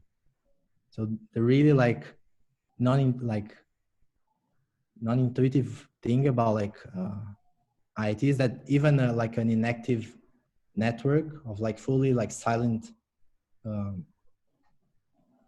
neurons have cause effect power. The only way to like destroy causal power is to actually like remove the connection, right? So it's not about the fact that something is active and has like interesting dynamics that it's actually saying that what it's capable of doing. Okay, but with the perturbation approach, how are we getting this cause information? So in a perturbation approach, so say you stumble upon the system which is always on. Mm-hmm. And you say like, oh, it's the most simplest thing in the universe. But if you perturb it in all states, so 0, 0, you turn it off, and then you put it on and off, and then you see it has actually like a certain logic. It has constraints over each other. Like one copies the other. So I see. Yes, because they would have some probability correlation. Like there'd be some statistically significant interaction. Yeah, like between these two values here. If you perturb in all states, you can actually see the logic of the mechanism. Whether if you just observe it, you cannot. It's just simple. And this constraint over the past states is not at all in this case tied to the complexity of the dynamics of the system. But you can mathematically like prove that in order to get complicated dynamics, you inevitably, in some sense, have to like integrate under certain constraints. You have to integrate you have to have causal constraints.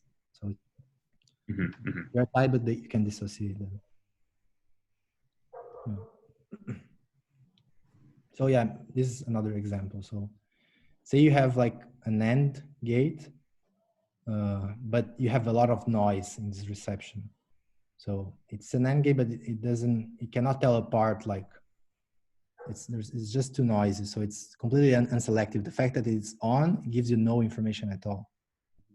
And you can try to a fully like deterministic system. The fact that this AND gate is on, it knows for a fact that in the past state, these 3 units were off, right? in this immediate past. So it's not that it observed the history, it just knows by the current state what happened in the past. So this is what like cause information is. And if you measure the difference, so there's a big difference between this super selective state. The state can distinguish, like fully specify what the past state of 3 neurons were, because it's firing. And it only fires in that case. So the fact that it's firing gives a lot of information. So this has really high cause information. While if it's silent, well, you know that probably, well, either all of them were off, or maybe one was on, or maybe like 2 were on, but you just know for a fact that it wasn't the case that the 3 of them were on. So there is some information you get by the fact that the end, this A neuron is off. So you have less cause information in this case because you can tell less, you can constrain less the past states.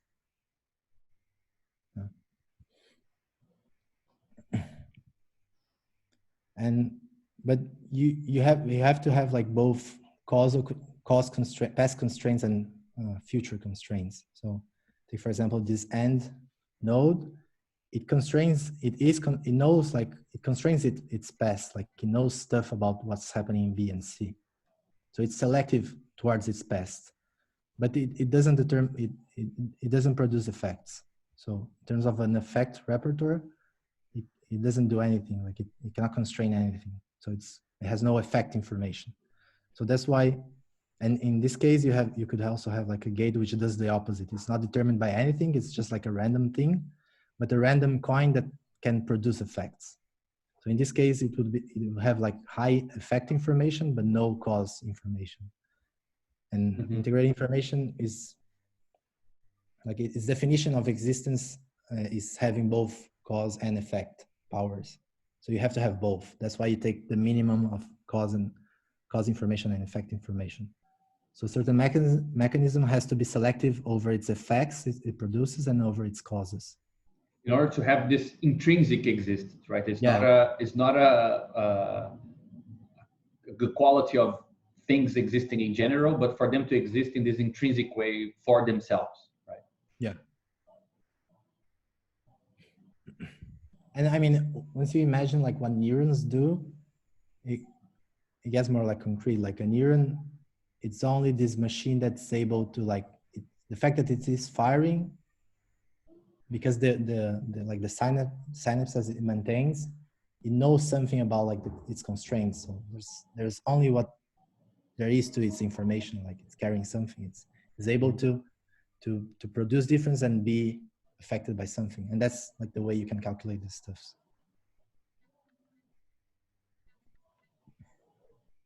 So yeah, so this is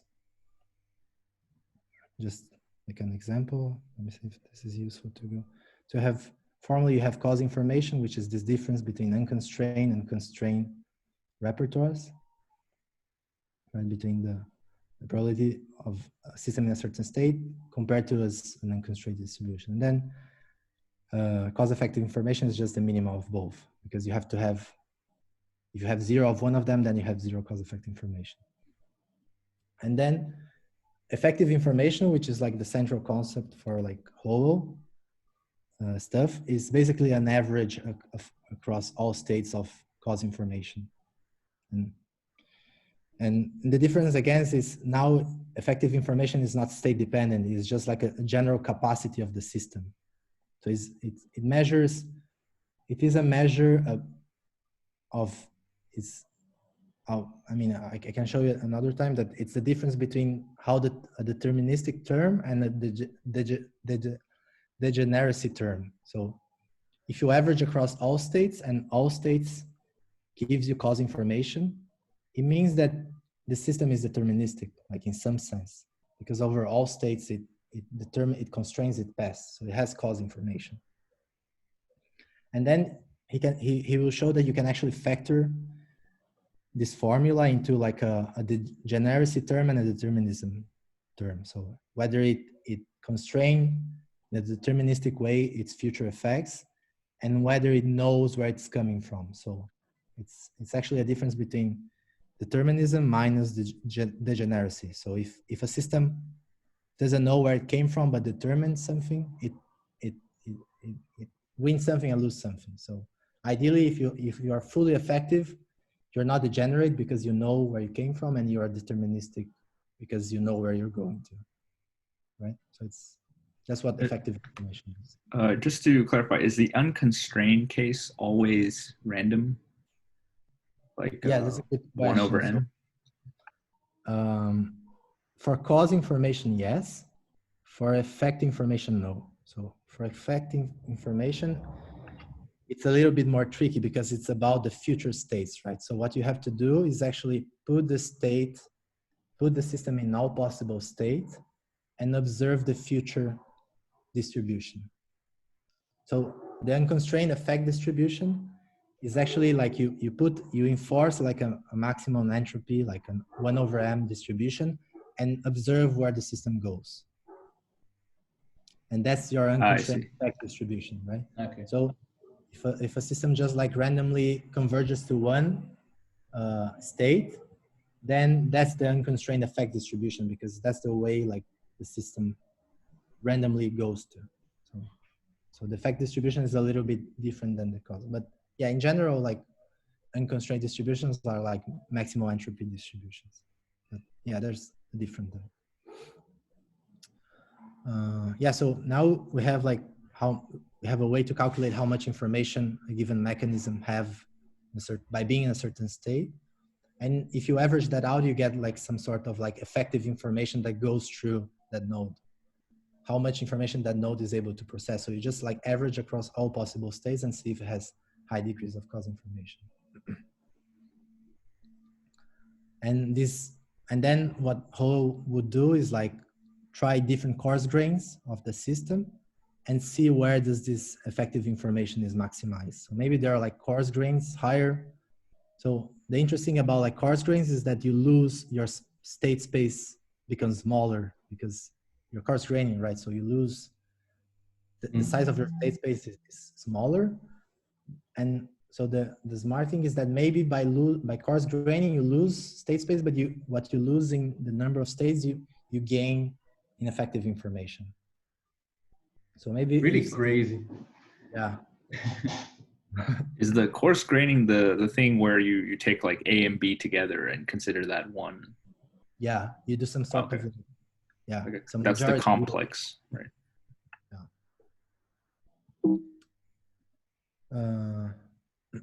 Okay, so now we know how to like calculate information, causal information, but now we have to check whether this given mechanism is irreducible. So the postulate will say something like a system and its mechanism, the cause effect structure must be reducible to that of its independent part. So, and at this point, like Tononi cites Leibniz in an article, which is interesting.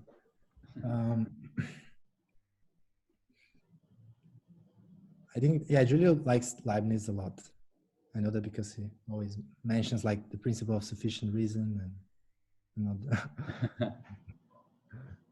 he likes like Kant and Leibniz a lot. And I know he doesn't like Hegel, but who does?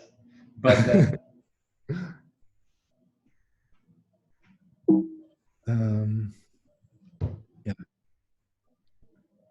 yeah. So like brace yourselves. It's almost. So now, I mean, it's you wanna so also see if like certain parts within the system are also like irreducible parts. So take like A, B, and C. You also want to know if A, B, and C exist as an irreducible part of the system, right? So the way you have to know whether A, B, and C exist as a part of itself is you partition it. So what you look, instead of comparing like these cause repertoires and effect repertoires to maximum entropy distributions, you compare it to like partition versions of these mechanisms. So this higher order mechanism it's interesting because it has a lot of determinism. So so if we consider like this full high order mechanism A, B, and C, A it's on, B is off, and C is off. A is our OR gate, B is an AND gate, and C is a XOR, so it's exclusive OR. It's only on if either A or B is on, but not both of them. So the fact that they are in this state, it's if you just like reflect a little bit, you know a little bit about the past, like kind of a lot, but not everything about the past of this system. So you know, so this is on, the OR is on, so you know either B or C was on. The B is off, so you know that both weren't on, and C is off, and you know that it wasn't the case that just one of them was on in the past. So what you get is either, so for a fact A and B were on, but you don't know about C. So if you look at the cause repertoire, so is that right? That makes sense? So the only state that can come, so either A and B were on, or C was so let's on. say A and B was on and XOR was off. You would evolve to this state, right? Because, but if C was on, you would evolve to the same state, right? If you had A on, B off, and C on, you would go to this state. So this current state, you cannot distinguish the state of C from the current state. You know you know like the past state of A and B, but ABC as a higher order mechanism doesn't know the past state of XOR. So this is the cause repertoire, right? But the interesting thing is that it's not symmetric, like so. But the fact that it is in this current state, it fully constrains the next state. So you could just like derive like the next state of the system was in, which is C will be on. C will be on, yeah. So, and then what you do, you measure the difference between, again, unconstrained repertoires here and the unconstrained effect repertoires and calculates, but the twist to each is you don't compare to unconstrained, you partition the system and see what it loses. So you consider like cuts in which you noise, like the dependencies, you get like disconnected models, like you enforce by injecting noise, you can remove the dependencies and see how much you lose. So maybe this information that A, B, and C have could be reducible to the information that A has and B has and C has. If the product of the like elementary mechanism, if you could recover the cause effect repertoire of the higher order mechanism just by considering like the cause effect repertoires of the separate elementary mechanism, then the higher order mechanism doesn't really exist. Like we thought it was constraining, but it was actually just its parts that was doing the work. So this is where the atoms, there's some overlap between the generativity thing that we were discussing a couple times ago and this, right? Yeah, exactly. If this, there has to be an inequality between the sum of the parts and the whole for there to be a generative effect. Yeah, and exactly. So this is, you can always think of this distance as a difference. So a difference between so like the generativity, you had like phi of A plus B. You can regard that as the full system, like the intact system is different from the phi of A plus phi of B, right? Exactly, yeah. As the partition mechanism. And you do a difference, and if this difference is 0, then you have equality, and it's 0. So precisely this is the way that you measure integrated information. So the thing to note here is that we're considering mechanisms within the system. So we're not asking, so that's something that's kind of like weird about IIT, and it looks a little bit useless, but we're asking whether a given part, which is a mechanism, exists in a reducible manner within the system. So now we're measuring like integrated information of the parts of the system, but not the integrated information of the system itself. Which, I mean, I'll try to clear that out. But yeah, so what you actually have to do is like partition all the cause and effect purviews and just like try to like cut all possible ways. And you get problems because the partitions like grow like factorially. So, I mean, like integrated information is like completely like untractable to calculate for any system with more like than 12 neurons. Because you have to like calculate like a TPM, which means like perturbing null states and then cutting like the hell out of it.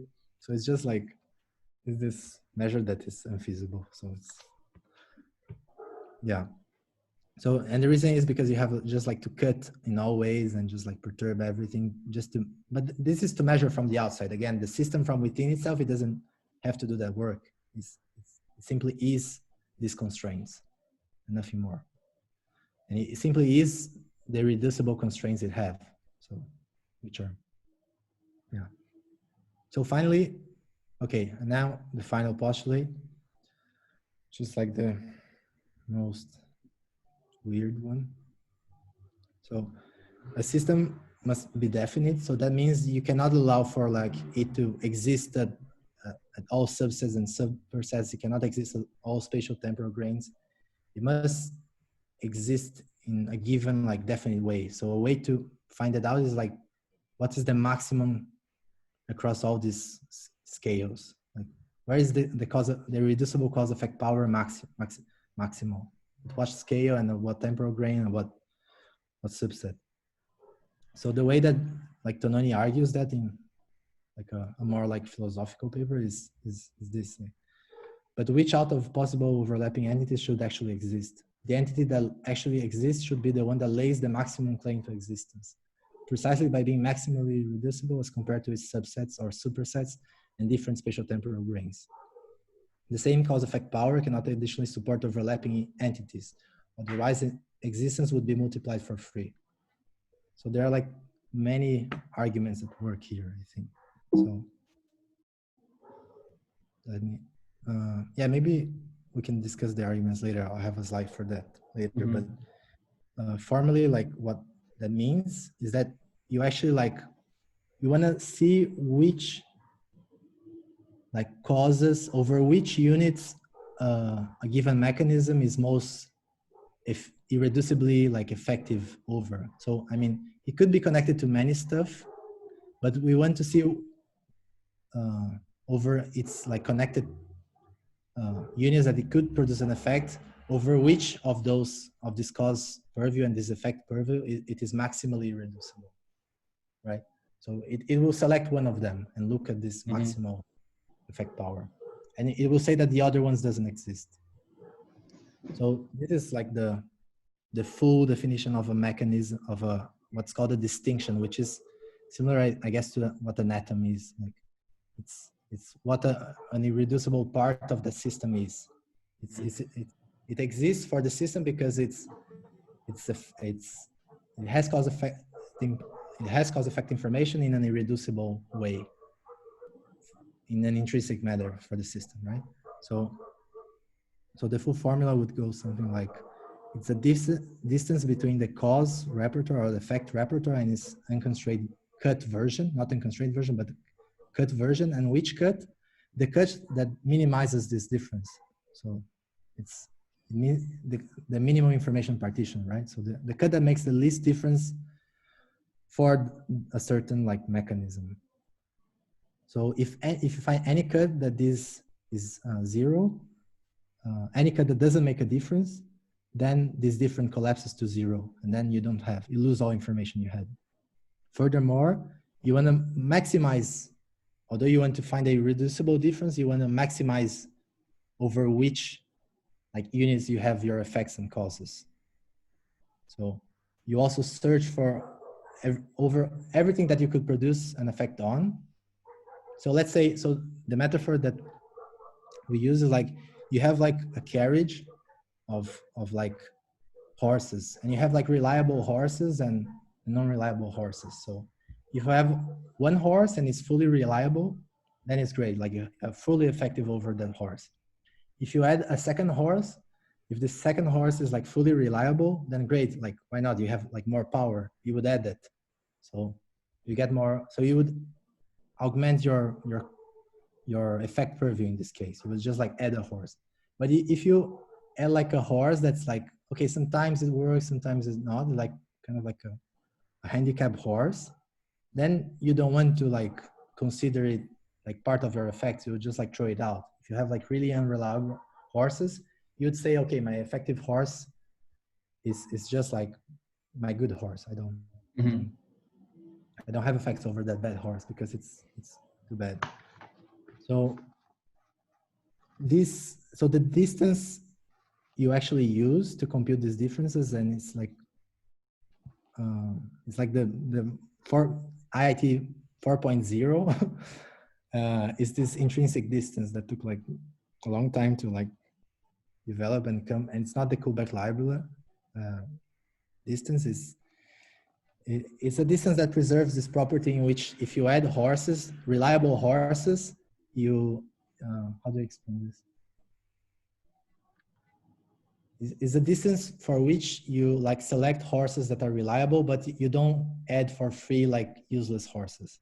So it's a distance that scales with the number of units you have effects, but it only scales in like reliable units, right?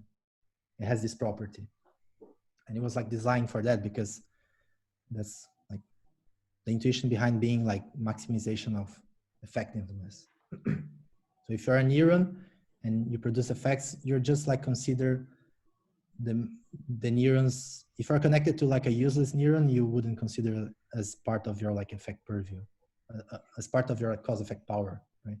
You just like consider like reliable units. So is this the idea of core cause that they present in that paper? Yeah. So the core cause will be the maximal purview. So over all possible subsets, over the power set of your causes, you're looking for the one that makes that you're maximally irreducibly effective. And this maximal one is considered your core. Now it's just called like your cause purview, but yeah, it's the core effect. And the same for the core for the effect, the core effect and the core cause. So in this formula, like you get like the three things: exclusion, integration, and information. And again, you have to have that in for both effects and causes. So you get like the minimum of over this, both of this. And that's what small phi is. Small phi is the amount of integrated information of a certain part of your system. So yeah, this is the picture in the paper, right? So after you go over this process of like minimization of over cuts and maximization over like purviews, cost purviews, you identify whether this part exists from the point of view of the system. From the point of view of ABC, A exists as an irreducible, maximally irreducible part, which is called the causal distinction. Yeah. So, and now you do that, you repeat that for like for the power set of the part.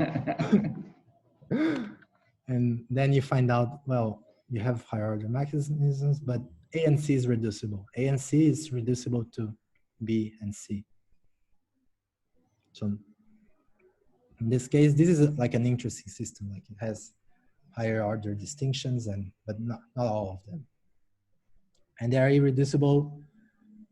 Like the amount they are reducible is this small phi. So all these composes like the parts, like the irreducible like components of the system, ABC. And now like the new version of IIT has also relations in which you measure, which is not in the 3.0 paper, it will be like in the 4.0, which is, it is already on the space paper, but it will ask whether different distinctions constrain in similar ways their cause and effect purviews, whether they produce constraints that are like consistent between themselves. So relations are given whether like the effects of different parts agree on the future that they kind of like constrain.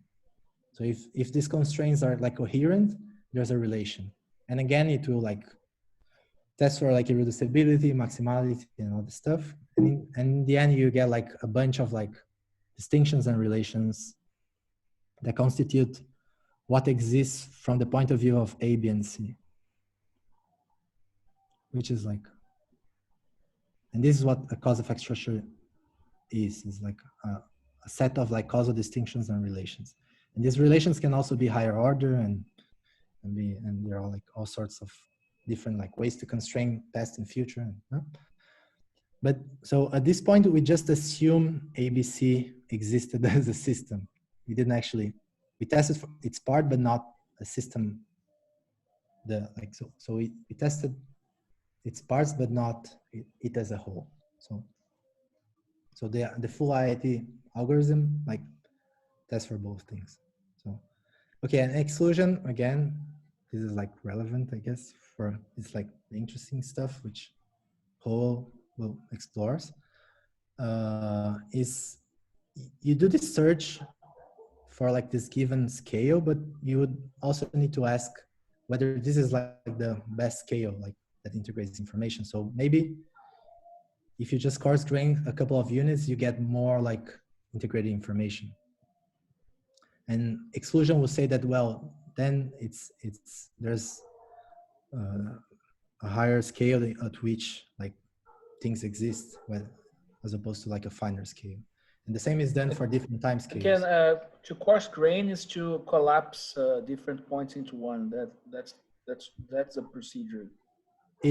Yeah, but you do that by some sort of like, maybe you have to define a function to coarse grain. So yeah, of course. So yeah, I have to study that again. So I could. Okay. No, have something. This is interesting. This is very interesting. Yeah. This coarse So grain procedure. yeah, so there are many ways. They call it also black boxing. So you just like pretend that a certain like black boxing. Yeah, black boxing. So you are kind of losing information when you collapse one into the other. Yeah. This is why. Yeah. Okay. Yeah. But the crazy thing if about you lose it information. You might lose extrinsic information, but gain intrinsic information. Yeah, exactly. Yeah. Yeah, I would say it's the opposite, but okay. Yeah, maybe I'm. No, I mean that's the weird thing about it, that you can coarse grain a system to find that at a coarser grain, the effective information that is intrinsic to that system is higher than when you got more visible than it's more visible than the inferior. Yeah, but the visible, not in the sense of for me, but for the system, in the same sense that Hansel was talking about, that its capacity to, let's say, store its past purview and future and effect purview, that will actually be richer. So it's not for us. Like for us, it might be, okay, I can zoom in and get more info. Yeah. Yeah, I mean, a reductive approach, like, that's the intuition behind reductive approaches, right? If you have like the full micro state, then we have, from the extrinsic point of view, we have everything we need. But the question is whether for the intrinsic point of view of the system, whether it has more information about itself, more effective information, if it considers itself as like this micro at the finer level or at the coarser level. So one like really like concrete way to see that. So like consider like this network of neurons. So you have like this code in which you have like 4 different states. You could have like firing rate and you perturb the system and you see whether the firing rate of the neurons like doesn't changes, maybe it decreases, maybe it increases, can burst. But every trial you perturb, if you look at the micro level, like not all like neurons do the same stuff. So at the micro level, it's not like fully deterministic, right? You like from trial to trial, like the micro levels, they sometimes they like increase firing rate, but sometimes they decrease. But were you to consider like a coarse grain in which like you consider them as a group, like you do like some sort of like majority process in which like the you consider something is firing, whether if like most of them are firing. So so this macro state is an increase of of firing rate if most of the states are like increased. Otherwise, it's not. So that's what like coarse graining means. Like you define a function that maps this finer grain to like a coarser state, of a macro state. Yeah, and also maybe we can think of it as you're a function that takes one transition probability matrix and reduces it to a smaller transition probability matrix, right? Yeah. It is exactly what Howell does, right? Yeah. In that math territory. If you look like the coarse grains, then suddenly the system becomes very deterministic. Like you perturb this node, the network always does something consistently. So that's what I was talking about, like perturbations and doing repetitive, and then you're assessing cause effect power and determinism and the degeneracy. So this system might be like, we might look at neurons and find that they're like, individually they're noisy, but they are connected in a way in which like groups of neurons are really like, carries a lot of effective information. So the idea is that probably there's a level at which neurons are like the most effective as a code. And that should be like the level at which consciousness appear, right? And the same thing for time scales. Maybe if you look like, so if you look at the system at like really like long scales, like every second, you lost all information. Like if you sample it at the wrong time scales, you might get like either too much noise or like, yeah, you say so take it, for example, this time series of like different neurons. You perturb and then they fire and then it looks pretty noisy, right? Mm-hmm. But if you look at a longer time scale, like 100 milliseconds, then suddenly like the neuron on average, it kind of like fired reliably, like as taken as like this increasing firing rate. So maybe firing rate is a difference that makes more of a difference than a single action potential. So that's how you would like test for. So you would have to like check integrate information on these different time scales and see where it maximizes, and also these spatial scales. And now like, okay, now we have distinctions and relations and like maximally irreducible like distinctions and stuff. But now we have to check whether the system as a whole exists. So, and that's how you get like big phi, which is like corresponds to like the level of consciousness. You would like then partition the distinctions and relations of the system and see how much you lose. And then you would look over like the overlapping systems and see where there's like a local maxima of phi, of like system level integrated information. And the idea is only like, and a complex is a local maximum of this irreducible cause effect power at the system level. So you could maybe have like a different like overlapping system, which has its own like irreducible, maximally irreducible mechanisms. But there's like a slightly bigger complex system in which you have like higher amounts of phi, and this means that it would exclude the subset. And that should hold also for the subpercent. So, and I'll try to like argue like, so what are the arguments behind the need of this like really aggressive exclusion principle that just like makes stuff not exist? So the picture you get is like, you only get integrated information in recurrent networks. You cannot get like, so if you have like motor output and like sensory input, they are all like feed-forward networks, which they either don't have like cause information or don't have like effect information. So they're always reducible. Feed-forward networks are also always reducible and thus they don't integrate information, thus they can't be conscious. So you already exclude everything that's feed-forward. So one big like implication of is that like computers, as they are built today, in feed-forward, really parallel, like feed-forward manner, they cannot integrate information, so there's no way like it could be conscious. So you could have like complex, which are like, so you could picture like the brain, you like calculate phi for like everywhere, for all like the power set of everything over all scales, and you find a complex. So dynamically, you could imagine that it could shrink at certain moments. So say you're like fully like concentrated on a movie, then it could like, this complex could like dynamically like move. The peak of integration is over like a posterior zone. And suddenly like you start to like engage in like abstract thinking, and then you suddenly are like less conscious about like the surroundings, and then maybe this complex like moves to another place and maybe shrinks a little. And you could also conceive that there were like functional splits, like maybe if you like drive while like you think, you'll listen to music while you're driving, it's conceivable that there's like a split in integrating information, so you have like two complexes.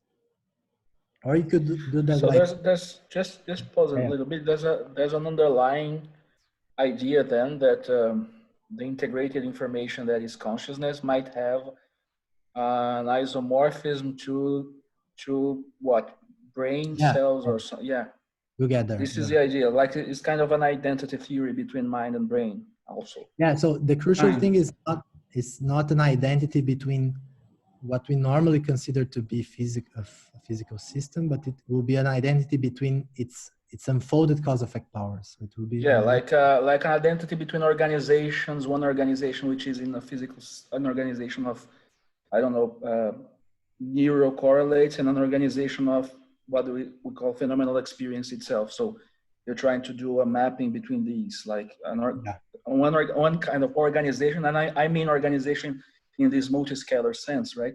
So it's kind of a mapping between an organization and another organization. One is a phenomenal realm, another is a physical in the brain realm, something like that. It will be, it's the central identity, So it's not just an identity theory in the sense like brain states, certain brain state X correspond to experience X line, but in the sense of a second order isomorphism, like. So technically, it's like an explanatory identity. So what is primary for like IIT is consciousness, so phenomenology. That's like the measure of being. And then this is what I'm aiming at, because it is kind of interesting, because you tried to explain. You started by explaining a certain consistency within the phenomenal experience. You didn't start by explaining, I don't know, brain cells behavior, right? So it's kind of because of certain properties of the phenomenal realm, you go then to map these onto certain second order properties of, I don't know, brain cells or their entanglement within these systems you are describing. So is it something like this, very naively put? But it's not an identity between like brute brain states. Okay. It's an identity, it's an explanatory identity between the unfolded cause-effect structure. So it's an identity between powers and phenomenology. So it's interesting because first you deflate phenomenology to something which is more formal and already not, let's say, you already remove some substance, let's say, from phenomenological experience. And then the thing that is identified is also, let's say, more abstract than brute brain. This is interesting. Stuff, right? So like like the phenomenological realm is reduced to a formal thing, and the abstract brain pattern, it gets kind of lifted to a more abstract pattern as well. Like they move in different, I mean, logically in opposite directions in a sense, right? Yeah, because I mean, the axiom seems to extract an organizational consistency from general phenomenology, right? We don't remain, the axioms, they kind of extract from phenomenological experience this sort of basic intra-consistency, which is basically the organization of it. Doesn't say much about the content of that experience, right? It's very kind of almost a pure idea of organization. And then the approach to the physical substrate is also organizational. It's a matter of complexity, connectivity, integration. So you first adopt a perspective where these two things no longer are actually qualitatively separate realms. So it's hard, I wouldn't really call it a dualism, because what usually qualifies a dualism, which is a very profoundly distinct qualitative things, right? Physical stuff and this sort of immaterial experience, they're already transformed before you arrive at the identity. Like you don't get the feeling like you've bridged such a big gap, because you can actually, it's an identity in the sense of saying such an experience is indistinguishable. I mean, it has the properties which this physical system also has. It's not saying something with property X is correlated with something with property Y. It's saying something with property X correlates with something with property X. Yeah. So, I mean, it's interesting. So there are like two, so Julio actually writes that there are two approaches to think about like postulates. There's like a phenomenological approach, which asks what it takes for a physical system to be conscious. So given the axioms, given these properties, like abstract general properties of experience, what kind of physical properties a system would have to have in order to like reobtain these same properties, and then get back conscious. Another way is to think like, okay, what does it take for something like just like purely ontological approach, in which what does it take for something to exist as an intrinsic thing without regard to consciousness? So you will also argue that for something to exist intrinsically, you need something to be like, in this ontology of powers, of course, you need something to be like irreducible, specific, structured, intrinsic. So it's not an identity between heterogeneous things. You end up in the same like space in which like stuff like subjectively appear because cause effect power constrain itself in an irreducible way in which there's nothing else to do but to appear to itself. Like these causal constraints are so consistent and irreducible and maximal that you get subjective appearance. That's basically like that. So yeah. Can we just revisiting the exclusion postulate again? Yeah. It seems to me like in that previous picture where we have the different complexes, this one, yeah, exactly. Yes. So are we saying here that using this phi, right? Or is it omega? I don't know. Yeah.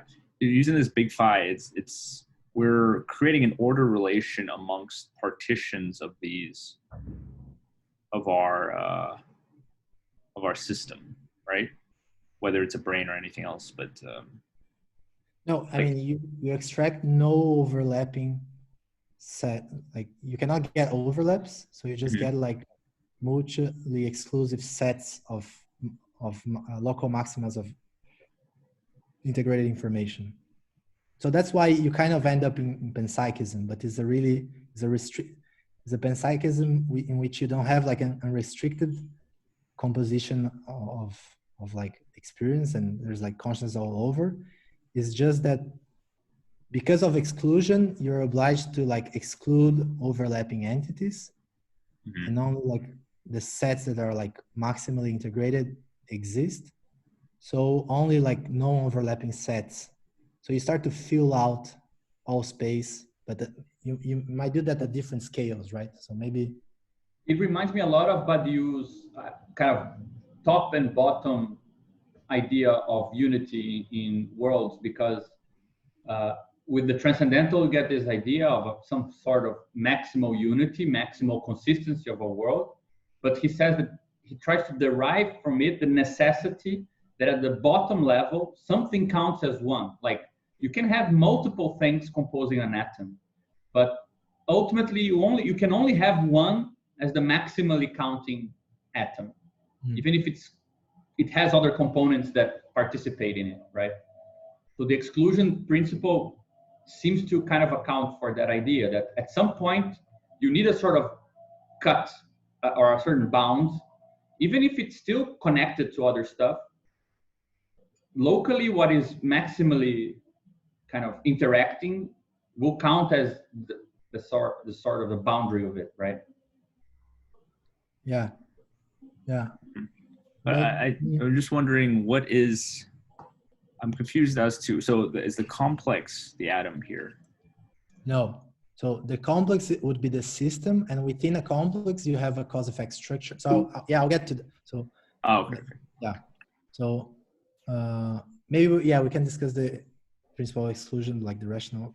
But yeah, so just like so we can clear out on the identity here. So you have a physical system. We started with a physical system, and then what we're postulating is not an identity between this physical system, the substrate, and experience, because they are not similar at all. Like, but what we're doing is unfolding its cause-effect power and like looking for its irreducible parts, which is the distinctions, these maximally irreducible parts, which are like the atoms that constitute this whole, this like integrated whole. And then you also have like relations inside, and then you affirm this isomorphism between the phenomenal distinctions and relations you find in experience and the causal distinctions and relations you find once you unfold the powers of a system in a state. So the complex is maximally irreducible cause-effect structure, which is composed of causal distinctions, which are its parts, and relations, and each of that has like a small phi value associated to it, which could maybe interpret in terms of like the intensity of a certain like phenomenal distinction to appear. So the identity, which is it's written as an explanatory identity. So it's more that this cause-effect structure can explain and make intelligible experience again. So you shouldn't find like gap, like everything that appears, phenomenology, all its like phenomenal distinctions and relations and the way things are binded, you should recover that by unfolding the cause-effect structure of a system. It is kind of, I mean, for Badiou addicted people, it's like the physical system is the actual ontological substrate. The cause-effect structure is like the transcendental on it. Yeah, I was trying to. You already have you already had the Badiou cocaine. Yeah, I figured. So does that make sense? Yeah, that's where I was heading. Yeah, I'm sorry, just can see the bottom one. Yeah, that's what I thought, like something like that. Because now it makes more sense. Yeah, it's I pretty see. clear.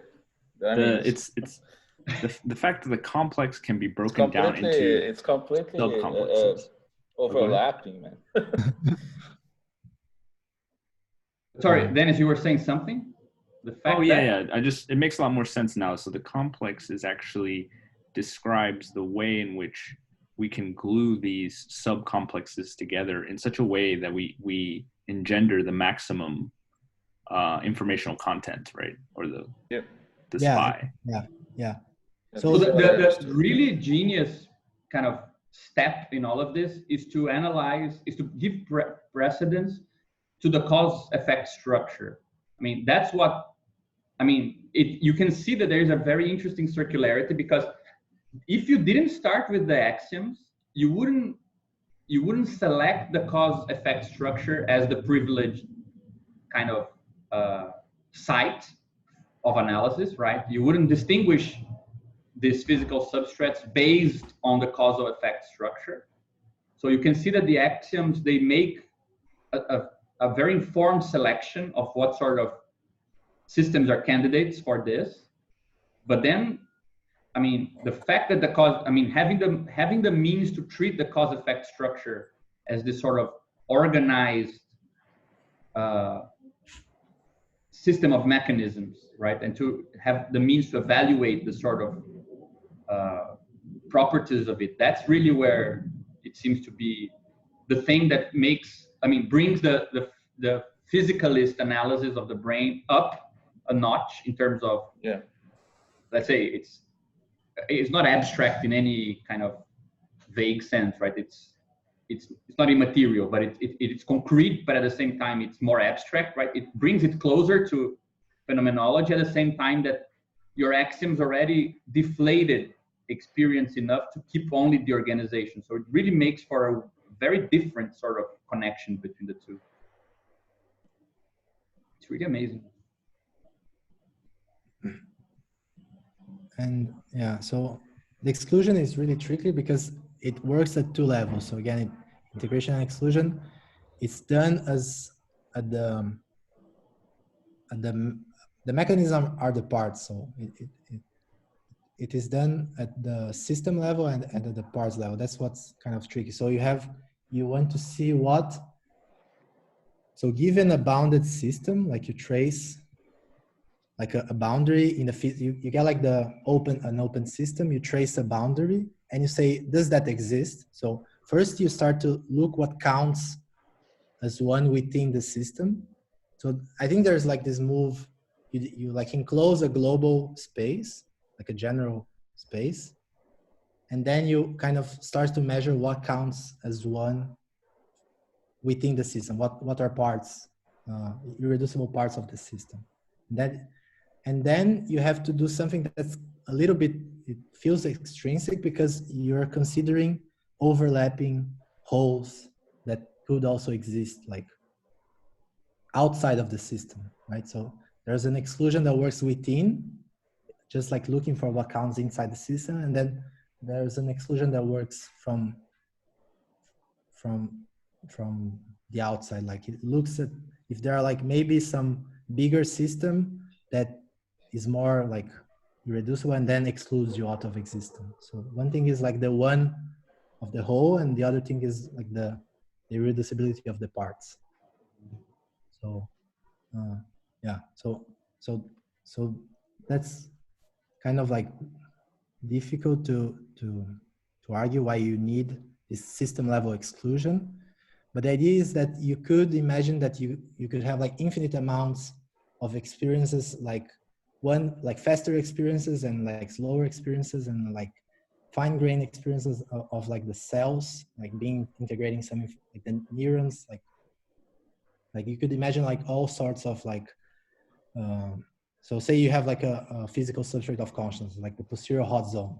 You could imagine that there's a conscious experience that's associated with that posterior hot zone minus one neuron. You should have like an experience that loses something but still exists. So you should have like all subsets of your experience should have like a reduced physical substrate, and then you could also like augment it with like more stuff. Then maybe have like slower experiences that integrate information on different scales. Then suddenly you would be like multiplying like experiences, and there's like some like parsimony like principle, right? So let me ask you something that is individual concern of mine. What if you suggest a kind of experience that has certain parameters that has to do, for instance, with temporal scaling that is not integratable in the same sense for a human brain? I don't know if I understood. For instance, I have Gabriel knows this quite well. We worked like, I gave a class in his course like 2 years ago about this paper I wrote that was about certain, you know, I'm a musician as well. So a certain pieces that I did that has to do with time stretching. So time stretching is this, you know, digital procedure whereby you can change the let's say the durations of sound without changing the pitch. like in normal analog systems, you would have to change the pitch in order to change the duration, not in digital time stretching. So these pieces were basically changing like a certain structure, like you have a certain sound structure, like a piece. The piece has parts, has, you know, things that you might identify as antecedents, consequence, like different parts that relate in a certain way, right? Like when you listen to music, you are always supposedly doing this kind of logical operations in order to follow it like a discourse of sorts, like something like this. At least this is how we, in musical analysis, try to treat the kind of cognition one may have when one is structurally listening. So in this paper, I was making a difference between structural listening, which is this kind of listening that is making the necessary logical relationships at the proper scale, from ambient listening. Ambient listening, my argument, which was very, very, let us say, how should I say, very intuitive, not scientific at all, was that, for instance, when I take a piece like that lasts for 5 minutes and turn it into a piece that lasts for 8 hours, all the structures are multiplied proportionally. You lose actually the scale wherein you are able to make the differences between phrases and parts, right? Because it is in a different scale. So how does the individual react? Usually, structural listening is sacrificed, and he lapses back into ambient listening. Sound becomes like an ambient thing. Actually, he is individualizing things, events within a different scale that is not the scale that he's supposed to be following. Like, the idea is how you preserve structure within a different scale, a different perceptual scale for the same human brain that was following it in the lesser scale, something like that. No, it makes a lot of sense. I mean, you have something like this concept of specials present, right? It's from like, I use this concept exactly. Yes. You can actually like empirically measure that. So you can like put like 2 sounds, and then you just like you do like 2 sounds, and there's a range of intervals for which you perceive them as 2 sounds, like in the same like moment, right? Like the difference between a certain timbre that is kind of a roll, and when we start to individualize like two different sounds instead of like this grainy texture, like there's several sounds in it that are too close to each other, right? So you don't get to individualize them properly. So you have like I suppose you have a certain distance that you must have in order to individualize them. You have like 2 critical points. You have like what's called like fusion time, is the interval at which you perceive 2 as 1, in which like the difference disappears and like stops to make a difference and appear. And you have like a difference that if it's like a bigger interval at which you start to, these 2 like sounds, they stop to appear as within a perceptual moment, but starts to become like the second becomes like a memory of itself.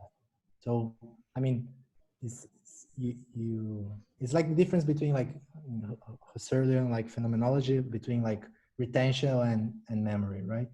So it becomes like more cognitive, even though you preserved the same. So you had a certain, if I understood right, you had like a certain structure within perceptual time that you kind of like remap into like this broader, more like cognitive. But this remapping, I find it kind of, there's something to the Kantian sublime going on in a sense. Like you have to appeal to the concept in a sense, because you don't have the actual experience of the same structure at the different time scale. So you have to appeal to the concept.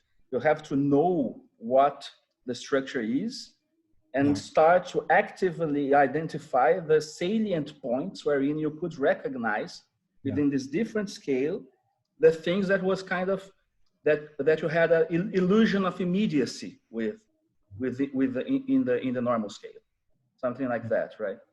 Yeah, you could think like primary like auditory cortices, they are optimized to like integrate to like they probably have like some sort of like network in the auditory cortex which is like optimized to like pick out differences at a certain like optimal range of intervals at which you would probably like integrate information and have like distinctions that map these perceptually like distinct sounds. And but these mechanisms doesn't like, they cannot do this, they don't work anymore, they don't like integrate information at longer scales. So then you would have to appeal to a different substrate, a different like cognitive yeah, so yeah, you're confirming my hypothesis. Thank you. Yes. Yes. Oh. Should we end here, because I know Karan has to go. Maybe and I have to go as well. Would you guys be okay with doing, I mean, Heinz, would you be okay with doing like part 2 next week? Yeah, sure. This way we don't need to like rush through stuff, and we can, I mean, now that you said all of this, I think I could reread the text and I couldn't actually understand much more of it. Yeah, me too. This was really helpful. Yeah. I had some questions about the issue of panpsychism as well, but we can leave it to next week. I copied on the chat here. I saw the Chalmers thing, right? Yeah, I really like the way that the questions that he asks and the things that bother him. They're look into it. They're very telling of his. Interests me a lot. Yeah, his approach to stuff. But yeah, basically we get to the central identity now, right? We just finished the exclusion principle anyway. Yeah.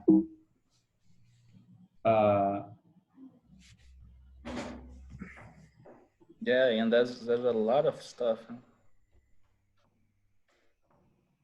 Yeah, I mean, I'd be up for if it works for you, Hanzo. I think that it would be profitable if we divide it in two, just so we don't need to rush through stuff, because there's a lot of stuff I wanted to ask, but I think it's better to have time, you know. Yeah, for me it's good. Yeah, it's fine. Yeah. Oh, great. Okay, so yeah. I'll upload this as part 1. Yeah, the more to go through like the formalism, the main point is like understanding the intuition behind what a cause repertoire is, and then building one's way into like what the distinction is.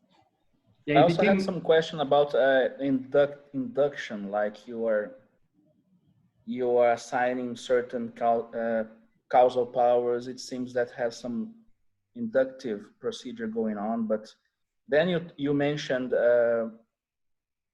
inference to the best explanation, right? Which is an abductive reasoning, actually. So I wanted to ask something about this, but we can leave it to next week as well. Yeah, this was amazing. It was really really illuminating.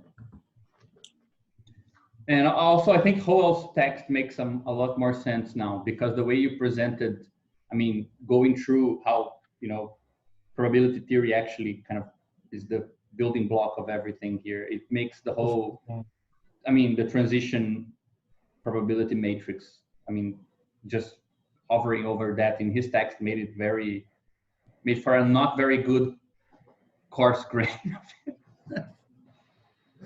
I mean, if there's a really good slide, like presentation that was prepared by the guy who actually like coded the the software that is used to calculate all this stuff for like really small networks, which is called PyPhi.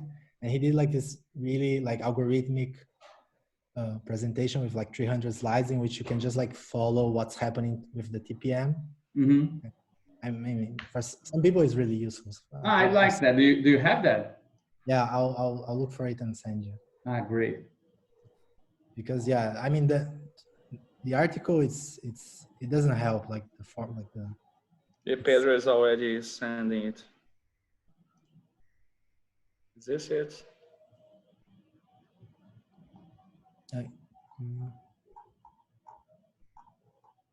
How can I see the chat?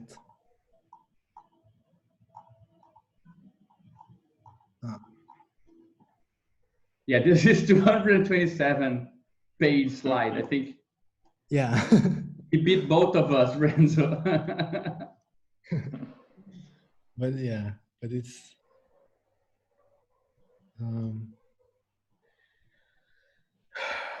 Okay, guys, I have to get going.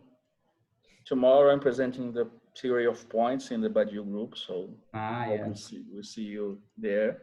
I think I might integrate some of that musical scholium stuff that I presented in the Portuguese class. So, Hey, if you can, JP, if you can send me this paper you mentioned. Sorry? Oh, the paper. Yes, of course. I'll do it. I'll do it right now. Let me just grab it here very quick. My Dropbox.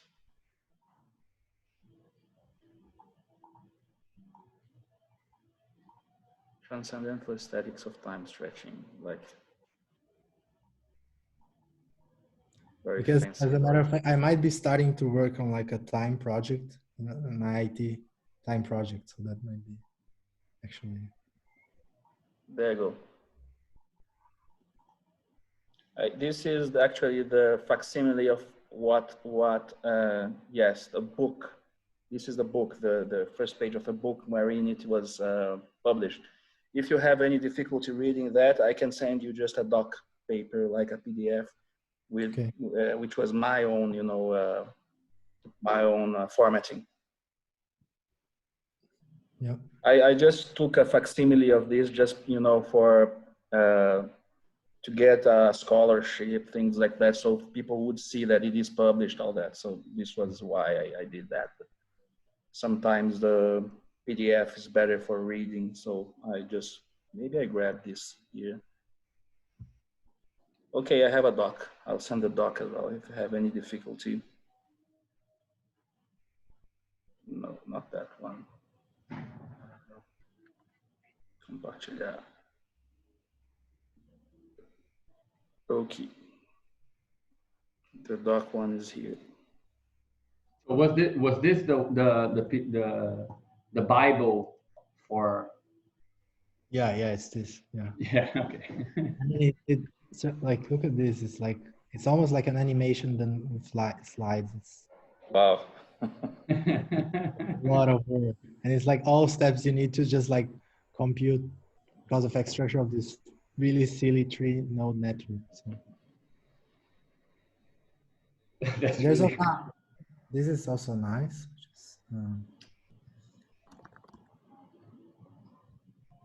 Which is also done by Will, which is like the guy who coded all the software.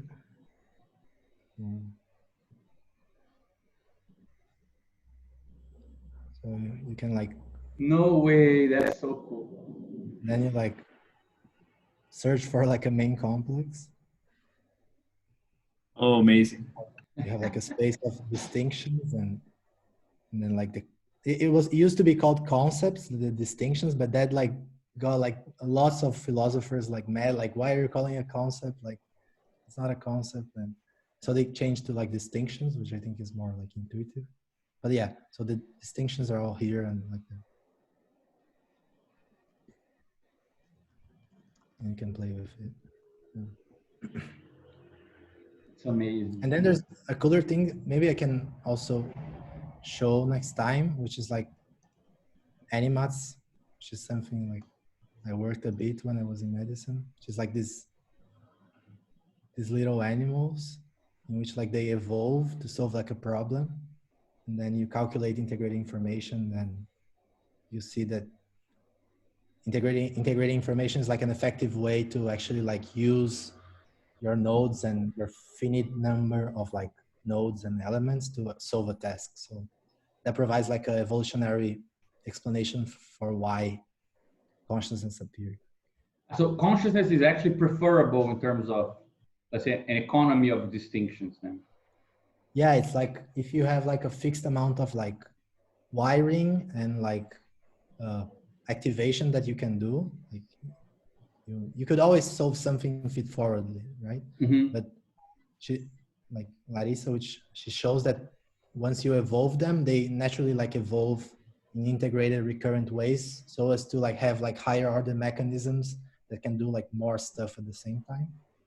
So there's also like a, so you can evolve these things in like situated, like embodied, like more like natural, like environments in which like it makes sense, but you still have this very strong dissociation between like the intrinsic cause effect structure and the extrinsic relations that a certain thing can have with its environment.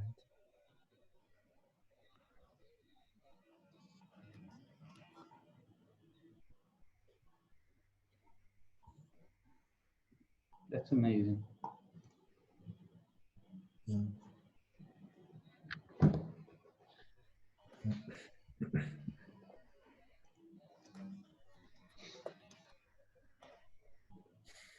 I really recommend if any of you didn't see the lecture that he posted also from Juan, Andrew Juan, right? Yeah, Andrew Hahn. Han, yeah, man, it's so good. It really, I think the whole thing with spatial experience really gives a sort of concrete sense in which you're not really making a connection between two highly qualitatively heterogeneous realms, you know, when you talk about the central identity. It's really incredible. Yeah. Yeah. And I think, yeah, that discussion point on like the colors and space, I think it's like the crux of like of IIT being able to explain, to account for like the contents of experience. Because I mean, for me, like colors and pain is like the hardest, like, because you get no structure, right? So you have to have explanation on why does it appear simple? Yes. And in IIT, everything is structure, so you have to have like a. Yeah, I wonder. I mean, I'm not sure if I'm reading the exclusion axiom. I'm reading too much into it, because it seems that on one hand the hardest one to justify, but on the second hand it seems also to be the richest one, weirdly. Yeah. Like, and it seems to be the one that defines also, let's say, if structure appears as structure or if structure appears as simpleness, right? Because it concerns a certain bound, like a certain boundary, weirdly. Like the way that we were talking earlier about color seeming simple, even though it's structured. It's not to say it's not structured, but it's almost like subatomic to what actually is the atom for that spatial structure, right? Yeah, but I'm not sure if it's exclusion that it's maybe it is, I mean, because the argument that like they give in the spatial paper is that we don't have like the power to introspect. Like if you were able to like actually like change the gain inside like the neurons that code like color, Yeah. you would actually see the structure, like you suddenly like unfold like something that looks simple, you would actually like get structure. But yeah, but for me that, I mean, I'm first of all, it's hard because when you have axioms like this, also things that follow from the combination of them, it's hard to just pinpoint it back to one principle. And it seems like having exclusion and integration and composition, only if you think of all those things together, you get that idea that something can be, let's say, it can appear as unstructured within the intrinsic space of a given structure, right? That implies all the axioms in a certain way. It implies that it's bounded, yeah. and that mechanisms are exclusionary in a certain sense, and systems are exclusionary. But it also implies that this is the case for a certain integrated space, and it's not in general, right? So it seems to imply multiple axioms, but the result seems to be very much connected with this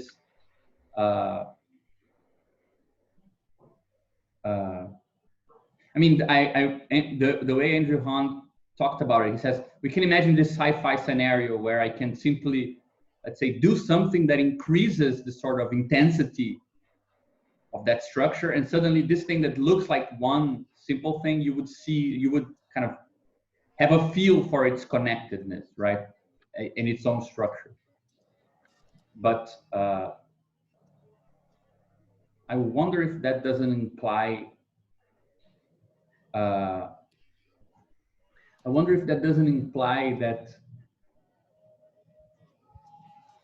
that things are kind of coarse-grained or simplified or kind of collapsed into the sort of simple experience merely due to,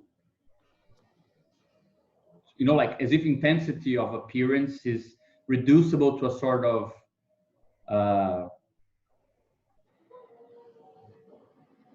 almost like a game, you know, like a quantitative aspect, and not due to, let's say, the structure between structures, like it's more architectural aspect. I mean, you have to find, I mean, so you have something that's color, which is like simple in itself, but you know for a fact that you have color space, right? You have like all like, have you seen like, there's a really nice, well, I'll send it later, but I mean, it's really complicated. Yeah, this. So, I mean, the fact when you see blue, you only see blue because there is the non-green and the non-red aspect to it. There's like this, at some point, like IIT used to define like negative concepts, like the absence of something that, like, for example, inactive nodes that specify distinctions, but they specify the lack of something. Right? So, so there's this whole structure that doesn't appear. So you should have, you have to find a reason for which you have structure, which is determining something from within and doesn't self-appear, right? So it's... Yeah, I don't know. I mean, very intuitively, I think that the way that we discuss localization in Badiou, like this sort of, because it's so vague and undetermined, like underdetermined in a certain sense, it kind of implies this sort of view where you get something that is, let's say, this transcendental structure is maximally differentiating only so far as it cut off certain differences. Like if you were to include certain differential structures into it, you would lose capacity to glue back together the space, right? So for example, other examples, like if you have a painting where color is at stake, obviously, but figures are also at stake, the right resolution of that system to be able to kind of glue back together parts of it into the whole scenario is actually taking the figures as the atoms and the colors as localized on the figures. Like you don't say that arm is brushing on the red, you say the red is contained in the arm, right? So you localize the red on the arm, not vice versa. But that's not given locally, that's given by the relation between the parts and the capacity to syntactically glue them together. So there is a correlation between what allows you to, let's say, to maintain the cohesiveness of this transcendental space and a sort of trade-off at the atomic level of what localizes what, right? So for example, some colors will be relevant as a sort of simple experience because they differentiate, let's say, the sea from the land. But the inner differentiations of color are actually secondary, like they're localized on those main blobs or blue or green, right? So you kind of, though it's there, you lose you cannot keep both. You cannot have the means to describe the transcendental structure of the world of the painting by the sea and talk about the world of color. Like something needs to be lost for you to gain that cohesiveness. Yeah, so, it's like the Goodman question: what do I have in front of me, a man or a swarm of atoms? Yeah, something like that. I mean, something like that.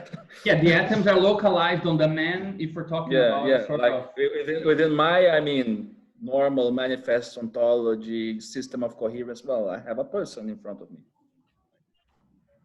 So I like the way that the atomic logic works for Badiou, because it seems to me that it connects with a lot of aspects of the exclusion axiom.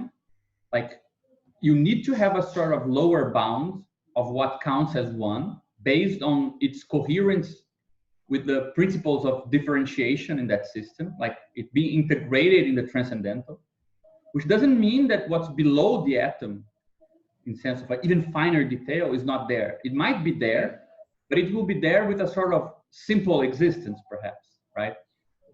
I think an example that Badiou gives that is good, that has nothing to do with consciousness, is, for example, in a factory, the worker is there with a bunch of particular predicates, but for, let's say, the intrinsic existence of a factory, he's only labor force. That doesn't mean that all the other properties are not there, but they are kind of simple in the sense that you cannot treat them as structured. Like you can, for example, Reza gave a really good example last meeting or 2 meetings ago. Like, for example, imagine in a factory where suddenly all the workers stop to pray because they're Muslims. Like, the fact that they're Muslims is a structure. Like, it has a structure. For example, the time of prayer.